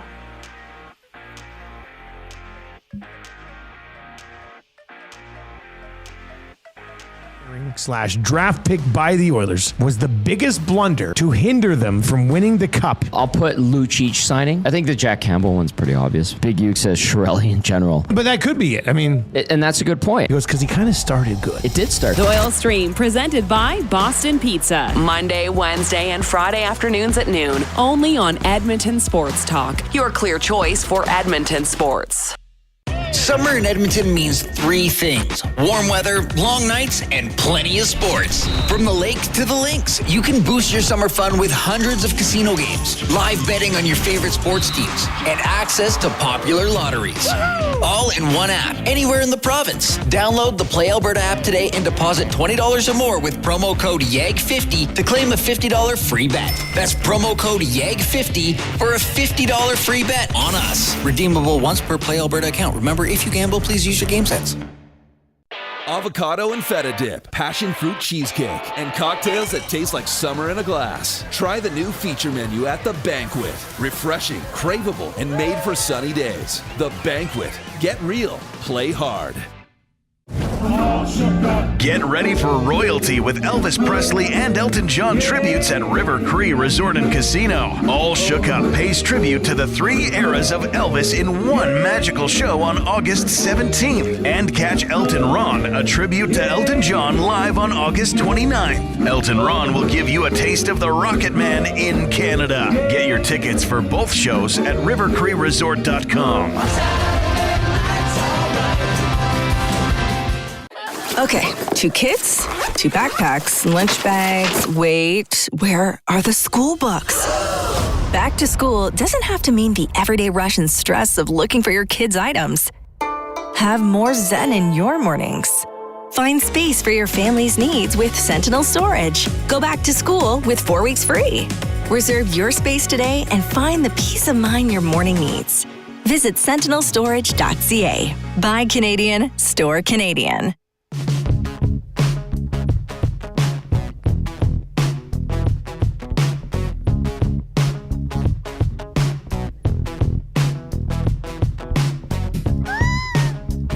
Thanks, Ben. We appreciate it. Along with Jason Milne, I'm Reid Wilkins. Edmonton Sports Talk presented by Play Alberta. Play Alberta Field. Elks Argos Friday night at 7. Green and Gold kickoff show with Milne and Awanak at 6 o'clock on Friday. And then they're on after the game for the Green and Gold post-game show. So what do we got already? And then next Friday they're in Ottawa. And then the next game after that is the Labor Day game. Correct. Summer is slipping away, my friend. Sure looks like it. Well, outside. this is an awful day today. What a terrible weather day it is. Yeah. So did you ran today a little bit? Just a bit. Yeah. I'm going to go for a decent sized run tomorrow morning. Oh, good. Okay. Final one before the half. Yeah. I did my final run before my big 5K today. How'd it go?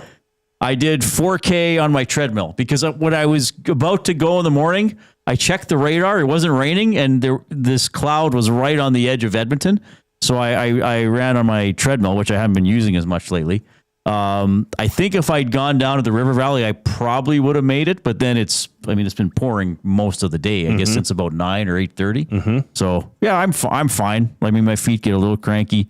My speed is nothing like I could do in the past. But I want to get out there and have fun on a race day. And you and Hernan kind of, I know you're doing a much more challenging distance than me, but I thought, I'll get out there and run a group of people and have some fun on Sunday. So that'll be good. That's good. I also have, as we go into Fired Up for Gemco Fireplaces, proudly serving Edmonton and area for 45 years, the authorized dealer for Napoleon Fireplaces. Whether it's gas or wood burning, look no further than Canadian-made Napoleon Fireplaces. All the Napoleon products you need are available at Gemco 9281 50th Street. I can also tell you, I've mentioned too, I work until 6 o'clock Friday, then I'm off for 2 weeks. Yes. And I have 12 fringe shows lined up. Starting tomorrow night. I got one tomorrow. I wasn't going to go tomorrow night, and then I wasn't going to go Friday because of the Elks game. And then a friend texted me yesterday, and she said, Saturday, 7:30, this show. I said, I can't. I got a 6:30 and an 8:30. So I was like, okay, that'll be that. And then she's like, Thursday night, 8 o'clock, this show. I'm like, I can go. You got a ticket? She's like, yeah, okay, I'll get one. Jeez. So I'm going tomorrow night. You're crazy. Well, I'm excited. Well, I love being able to plan it out. It's fun. What is it you love about the Fringe? I love the energy. Mm-hmm.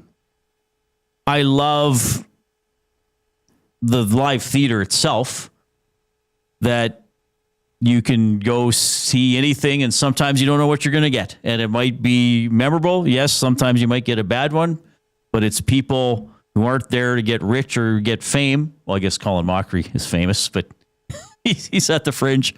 But you just might see something really special, or you might see something somebody poured their heart into. And even if it's not the best thing ever, they poured their heart into it.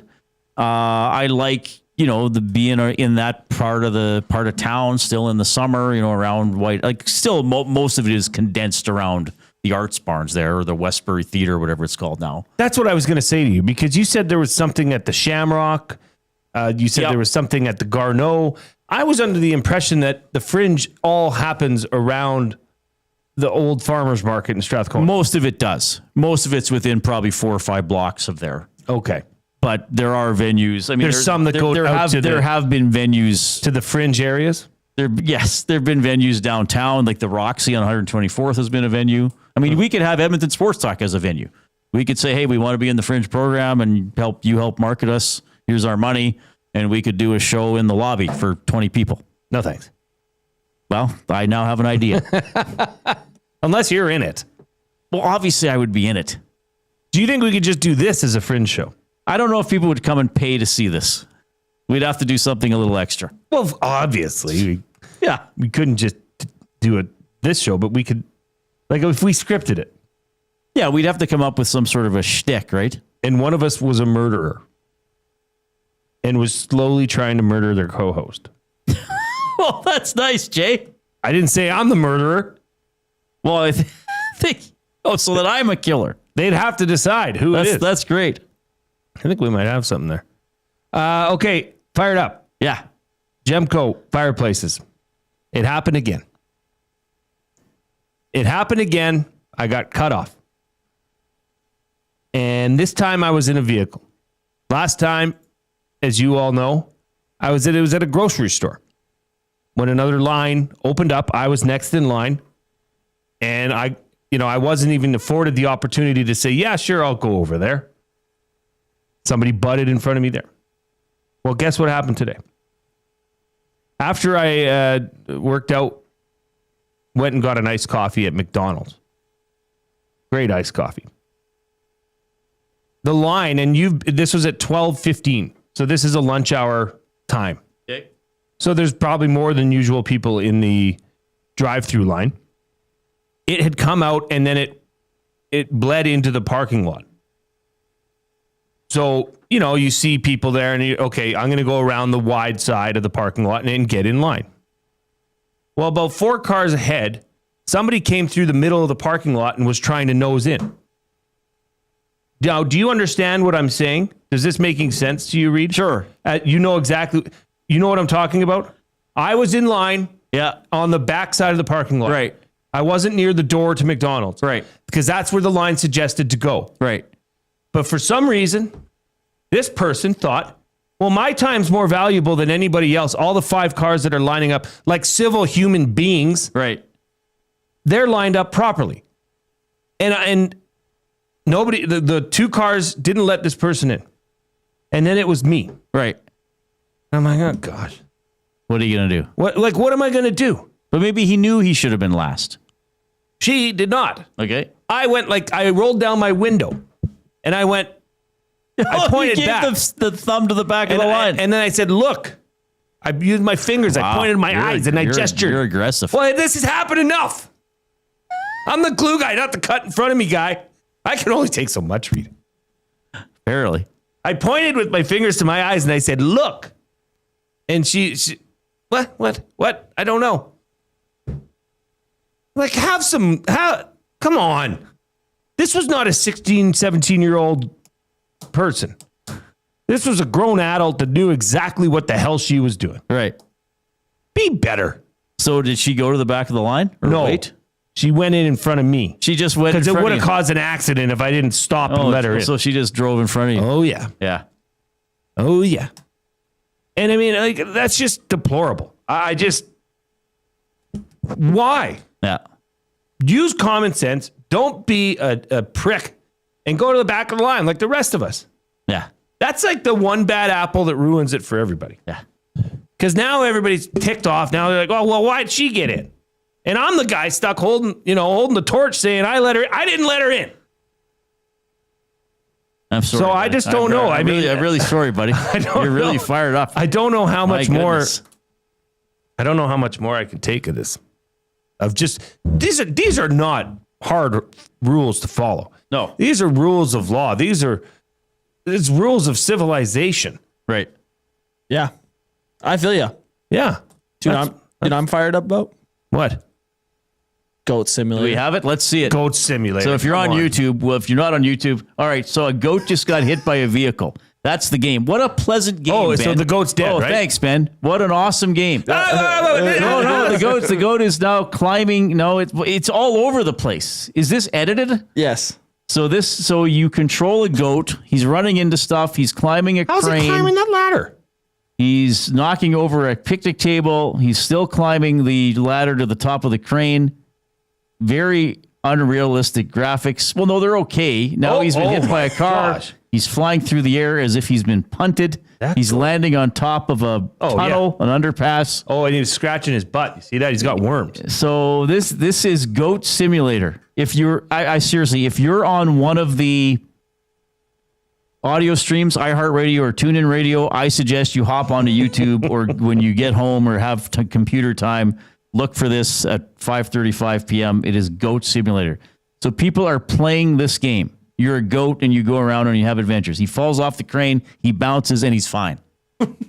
This is the furthest thing from a simulation. Yeah, if you fall off a crane, you don't bounce and keep running around the city. So do you play this game, Ben? I've never actually sat down and played it like by myself. I think I've only done it at like my friend's place or something. But Wow. yeah, I think that game came out when I was an early teen. Like, what is this on? Is that old already? Yeah. It was it was on PlayStation. I never saw a goat with the cape. It is a good looking goat, though. No. I never saw a goat. I ain't never seen a goat climb a crane. What are you talking about? And I gotta say, I could do without the goat falling off the crane. Who came up with a dog with a cape? When did that arrive? I watched Superman for years on television. I never saw a dog with a cape. Well, I'm glad I learned something today. Amishman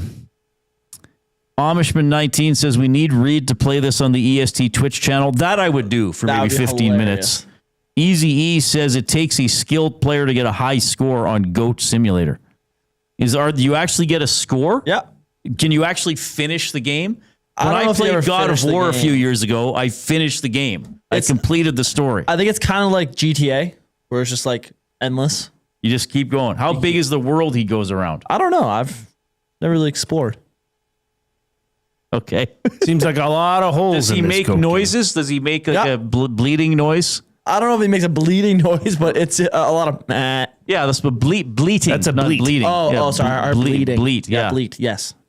Oh, there's a Goat Simulator. We're fired up about it. I'll have to try to play it. How does Reid play it? He downloads it on his I'm phone. paying money for it. I think it's on mobile too. I gotta feed a real goat. No, I literally have to feed. Yeah, a real you do goat. have a real goat. Yeah. I think it's free on the Apple Store. What like you say that in chat? What do you think would happen if I brought our goat into the studio? He'd probably charge at somebody. And I would my immediate thought would be this is not hygienic. That would be my immediate thought. That would be fair. Who would he charge? Who is most likely to get charged at by a goat? At Gager. EST? Gager? Yeah, or Wannock. Probably a Wannock. Because the goat would just be like, you're persnickety. Yeah, persnickety. They can sense persnickety. That's like horses can sense if you're afraid. Right. Goats can sense persnicketyness. So Matt would be number one on the list. Yeah, sure. Why not? How big is the goat? Be like probably 4 feet long. No, 3 feet long. Probably. Is 3 it feet bigger tall. than Boone? Gager's big dog? No. No. Just a massive belly on it, though. They're just fat. Really? Yeah. Do they eat anything? They got buggy eyes. Do they run? Oh, yeah. if it They're needs kind of to. an odd-looking animal. It loves the girls. The goat. Does it go in the house? Heck no. Does it interact with Coop the corgi? Oh, yeah. Yeah. It bunts Coop the corgi and the other dogs. Oh, really? So Yep. they're jerks. No, they're playing, though. Oh, okay. It'll do the thing where it stands up on it and then, yeah, it's all fun. Oh, my goodness. That would be great, Reid. Play Goat Sim with an actual goat on the show all at the same time. Yeah, sure. Well, That's why a great not? idea. Why not? That's a great idea. That's That would be all time. That would be all time. Goat Simulator is a game that people can play. That is incredible. Yeah. Edmonton Sports Talk is presented by Play Alberta. Make your bets count for you and everyone else with the Play Alberta app. With now I'm seeing all these Jasmine are goats smart. Sure, Jasmine. Sure. Goats are smart. They can sense like there's something going on, right? Yeah. Like fast. Well, you'll have to go out to Jay's and meet the goat, Jasmine. Yeah. She didn't meet Cooper, did she? I don't think so. Make your bets count for you and everyone else, even the goats in your life, with the Play Alberta app. With hundreds of player prop bets on the biggest leagues, NFL, CFL, NHL, NBA, Major League Baseball, goat racing, you name it. You're not just playing for fun, you're supporting your province. Play Alberta Revenue helps fund Alberta programs and services. Deposit today with promo code YEG50 and get an EST exclusive $50 free bet to get started. Now Jasmine's saying, LOL, what? Yes. What? I don't know what. Dolphin. LOL where? Dolphin Nation says, Jay, I'll be there supporting you on Sunday with my EST gear on. Oh, good. I will find you. Enjoy the run, bro. That distance is no joke. I did it a few years back. Okay. I will find you. That's when someone writes that. Oh, Taco says, I will find you, Jay. Just run it, Aries. Yeah, okay. Fringe idea from Taco. You guys do a normal show, but have the crowd involved. Crowd interaction. Ask them questions. Have them yay and nay things, etc. Well, then we would do it on a stage at the Fringe. That would be fun. Yeah, I don't know if we could do 3 hours, though. Jasmine says she did meet Coop the Corgi. Did she? Yes. Okay. Oh, yeah. Yeah, she was on the hangout that day. Oh, okay. Grumpy Cat says you should have knocked her coffee out of her hands while it was being handed to her from the window for the cutting them in the line at the drive-thru. Oh, jeez. I'm sorry, buddy. Well, what are you going to do? Well, nothing. Scalding Court says, I thought Jasmine would tell us about a goat surgeon who had a heart attack in the marathon. Yeah, no kidding. That was, what did she write yesterday? We're doing getting Jay all hyped up for the half marathon. What did she put? Hey guys, a surgeon died in a triathlon on the weekend. Okay. He's funny. Fancy 5 cents. He says, all this goat talk is making me blank. I guess. Are we supposed to fill in the blank? Is Yeah, that I think so. Is that a dirty word that I'm not getting? No, that's a bleat. Sheepish? Sheepish. Well, different animal, but hey, works. You can text the River Cree Resort and Casino inbox, 780-218-9999. River Cree Resort and Casino happy hour featuring $5.25 drinks and all the tin cans you can eat. Available Sunday to Thursday, 9 a.m. to 7 p.m. Isn't that the thing with goats that they eat tin cans? They eat anything. Okay. Well, so including tin cans. I don't know that they would eat a tin can. I thought that was like a stereotype. I guess it's an incorrect stereotype. They're quite cute. Battles the goat. Yeah, I just don't. Goat Simulator's a game. I don't know. Oh, that's not cute. That's just, hey, whatever floats your boat. I'm not going to tell you what not to do, but I don't know. It's just, all right. It's another one of these things. You know? Great goats. It's time for Ben.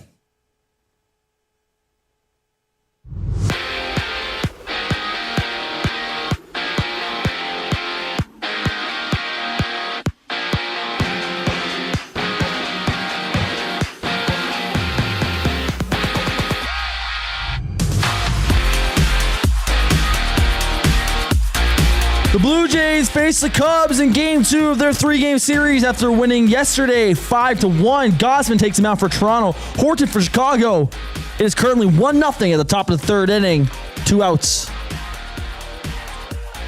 In the CFL, Montreal has placed MBT on 6-game injured list after being pulled at halftime against Edmonton last Friday. To replace him, the Alouettes have signed Cameron Dukes, who appeared in 10 games for the Argonauts last season, throwing for 1,400 yards, 7 touchdowns, and 6 interceptions. On the ice, Carolina Hurricanes owner Tom Dundon is buying the NBA's Portland Trailblazers from the Paul Allen estate for just over $4 billion. With plans to keep the team in Portland. The sale, first reported by Sportico, follows the arena's sale to the city and a lease extension through 2030, with proceeds going to charity. And at the Holinka Gretzky Cup, Canada blank Czechia 5-0 to remain a perfect 3-0 in the tournament. Final segment of the Reid Wilkins Show on the other side of the break. I'm Ben Thompson. EST Afternoons. Where would you rank Evan Bouchard? Top 5, top 10, top 15, top 20? It's interesting to me because your top 2 are Makar Hughes no matter what. Bouchard, what is his strength? Obviously the offensive side of things. So what is it? Shot, passing, vision. Right now I have him 10 through 15. If I line everyone else up, maybe 8 through 15. EST Afternoons, weekday afternoons 1 to 3, only on Edmonton Sports Talk. Your clear choice for Edmonton sports. Your brand deserves more than just a whisper, it deserves a buzz. At the Hive Product Marketing, they specialize in promotional products that bring the buzz. From eye-catching giveaways to unforgettable keepsakes, they got the perfect products to make your brand stand out and get noticed. Visit the Hive Product Marketing and let them create the buzz your business deserves. The Hive Product Marketing, the official merch partner of Edmonton Sports Talk. Visit them online at thehiveproductmarketing.com. Looking for a winning strategy for your retirement? Contact me, Joaquin Gage at K4 Financial, where expertise meets dedication. I will always look for a careful approach to your retirement, ensuring your financial future is secure. From tailored strategies to clear, actionable advice, I'm here to guide you every step of the way. Don't leave your future to chance. Get in touch with me, Joaquin Gage, today at k4financial.ca or email joaquin.gage@k4financial.ca to start planning for a brighter future and a more secure retirement. Hi there. If you're like me, you like to picture yourself in luxury, even though there's absolutely no way you can afford it. And if you can, well, even better. Thankfully, I picture myself in something that is luxury, but still absolutely affordable, like the all-new Mazda CX-90 from Park Mazda. With the new luxury features like facial recognition settings and quilted detail Napa leather seating, I can pretend to be comfortable with all of my proper settings activated without even touching a button, thanks to Mitch Lewicki and the great staff at Park Mazda. I like to picture Mitch Lewicki as a ninja fighting off evil samurai. Park Mazda, your dealer for life in Sherwood Park off Y Road, parkmazda.ca.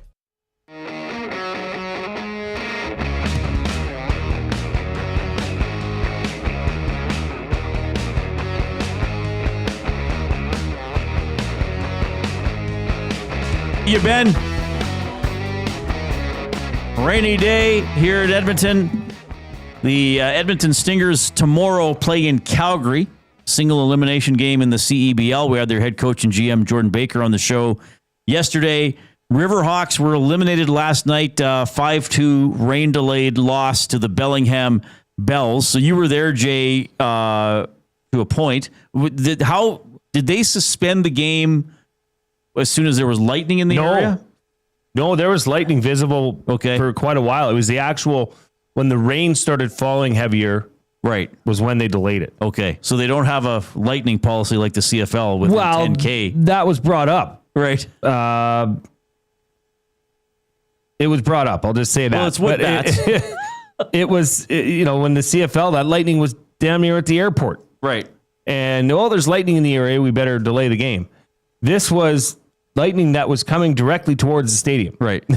This was near. I do remember a game even before the CFL had the weather delay policy. I can't remember how it was, but it would have been, I don't know.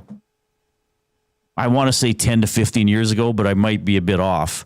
Because look, I know the CFL weather policy gets a lot of flack. That it's too. So it should. Right. Yeah. But there have been games delayed by weather. There was a game. It was a game I didn't go to when I lived in Lloyd. They were hosting the Riders on a Friday night, and it would rain so hard, like the track was flooded, so they delayed the start. When I went to Seattle for a Thursday night game about 20 years ago, that game was delayed by about half an hour. It was my buddy and I got to our seats, and in Seattle, most of the seats are covered. Yeah. You couldn't see the other side of the stadium. It was raining so hard. That's how it was just a sheet. And there was an S game. There was lightning, and you could see it in the sky. Like it was right there. And I remember players started running off the field before the ref even made an announcement. Yeah. So, but it's that close, you're probably going to delay the game. That's understandable for sure. But the current policy, anywhere within 10K, and then you got to wait. Well, and it's even how they decide to do it. Right. Like, be more affirmative. Have more of a plan in place. Like that. Well, they do have one. They have quite an extensive website. Yeah, but like that smoke game, they should have moved on much earlier, in my opinion. Yeah, probably. But it's not just now that they've had weather delays. There have been weather delays in the past, and usually rain itself wouldn't stop the game unless the field is becoming submerged. Right. But now most of these fields are turf, and they have a crown in the center, so it drains off pretty well. Yeah. But what was that Hamilton game delayed by? A little over an hour? A couple weeks ago? Yeah. But yeah, we've seen. I don't know. I don't know. I mean, and it is in conjunction with the CFLPA, so maybe they need some player involvement too, or maybe some players saying, okay, maybe we change the distance or we change the length of time it's delayed. Maybe we try to come back sooner. I don't know if that's a perfect way. We never got into this today. Maybe we can do this more tomorrow. But do you think Winnipeg's now the team most likely that Edmonton can catch as opposed to BC? Even though Winnipeg's winning percentage is better than BC right now, I just see Winnipeg moving the opposite direction. BC seems more vulnerable to me, though. Do they? Yes. I don't know. I mean, is Nathan Rourke a bit Jekyll and Hyde? Is he? Maybe, and BC's defense hasn't always been good. I mean, again, for Elks fans, you want Ottawa to beat Winnipeg, and you want Montreal to beat BC. I still think that could happen, though they don't have Davis Alexander. But But this is the thing. Again, Edmonton very well could finish ahead of Ottawa and Toronto, but you got to pass one team in the West. It's all about the West. So who knows? Maybe Calgary, though, takes a couple losses. No, Adams, though, is playing again, and they're off this week. Yeah, it's a tough road for the Elks. I mean, they did look better, which was nice. Well, really 2 weeks in, but quite frankly, they looked better against Hamilton for chunks of the game than they did against Montreal. So hopefully they start winning some games and putting some pressure on teams ahead of them. But they're going to need help, and they're going to have to play exceptional football for the next month. And then once we get into September, deeper into September, maybe we can talk more realistically about a playoff spot. Yeah, that's fair. I mean, I still say they got to win 3 of their next 4, and then we worry about the final 6 games of the season. Of course, Jay and I are coming to you from the Banquet Studio. Spin to win Fridays at the Banquet. Spin the wheel for a chance to win big and save on your bill. Details at thebanquetbar.com. All right, words of the day. The word of the day with Reid and Jay. Oh, I'm sorry. Did I break your concentration? What do they got to say? We got to change this. We got to update this intro. What again? I dare you. Let's find out. English, do you speak it? Then you know what We got to freshen that up. Did you write a song? Or are these the words from Bruce Simpson? And the family? Simpson family from William Huff? Yes. Are you ready? Well, probably not. I expect that I'm going to be embarrassed here because when other people do, like you make it hard, but always in the ballpark of achievability. When other people do it, they're like, let's find the most bizarre English word ever that no one has heard of. I think both of these, though, you do appreciate words that you can take and use in day-to-day conversation. Sure. So both of these you can. First word of the day, abat-jour. Abat-jour. Okay, well, I'm just going to go with my initial spelling. All right? My initial gut spelling. Abat-jour. A-B-A-J-O-U-R. That's wrong. Abat-jour. All right. This is a noun. A-B-A-T-J-O-U-R. There's a hyphen in there. T in there. Yeah. A-B-A-T hyphen J-O-U-R. Okay, I never would have got that. Abat-jour. So it seems like it's from French, and jour means, oh God, is jour a day or is jour to play? I don't even know anymore. Jour is day. So it's day. So bonjour, bonjour means good day. So maybe this means something that could happen any day. That's what I'll say. Something that could happen any day. Do you want it in a sentence? Yes. Through an abat-jour in the ceiling, the sun cast a square of light onto the floor. Through an abat-jour. It's like a skylight. It's like a skylight. Half a point. Hooray for Wilkins. Got it handed to me on a platter for half a point out of 2. 0.5 out of 2. That's great. Not bad. So I have an abat-jour. In my loft. Yes. You'll have to just refer to it. I just always say this like, is a custom abat-jour. Yeah. If somebody's like, oh, you got a skylight. I'll be like, what do you mean? Well, you got a skylight there in the ceiling. Oh, you mean the abat-jour? Yeah, I do. What was that other word you used? Skylight? Oh, skylight. Interesting. Well, how archaic. I'll have to look that up. Yeah. Just refer to it as an abat-jour. Okay, second word of the day, petrichor. Petrichor. Oh, I've heard this word. Oh, crap. Yeah, I'm going to go with the obvious spelling, though I'm 50-50 because I'm not sure if I have the right letter on the end. Petricore. There's no E at the end, is there? And you missed an H. I suck. Petrichor. Oh, it's like that. Oh, I feel like I've seen this word or looked it up while I was reading recently. You probably have. Maybe it was in the octopus book. Or would it be? It wouldn't be in a Reacher book, would it? Could be. Okay, well, I'll tell you this. Give me a sentence. Petrichor would be definitely as the storm was heading toward us last night at the Riverhawks game. Yeah. Petrichor smell took over the stadium. A smell? Is it the smell of oncoming rain? You would have had this before. I don't think we have. Okay. So it's a distinctive, earthy, usually pleasant odor that is associated with rainfall, especially when following a warm, dry period, that arises from a combination of volatile plant oils and geosmin released from the soil. There's another word of the day right there. Into the air by the ozone carried by downdrafts. Okay. It's the smell of pretty good. So oncoming rainfall. That's pretty good.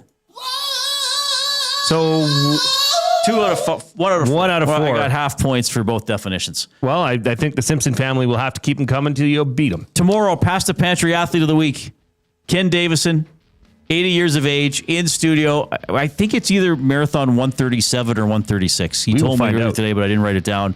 He's a great story. He's going to be in studio. Are we going to do Name the Animal tomorrow, Ben?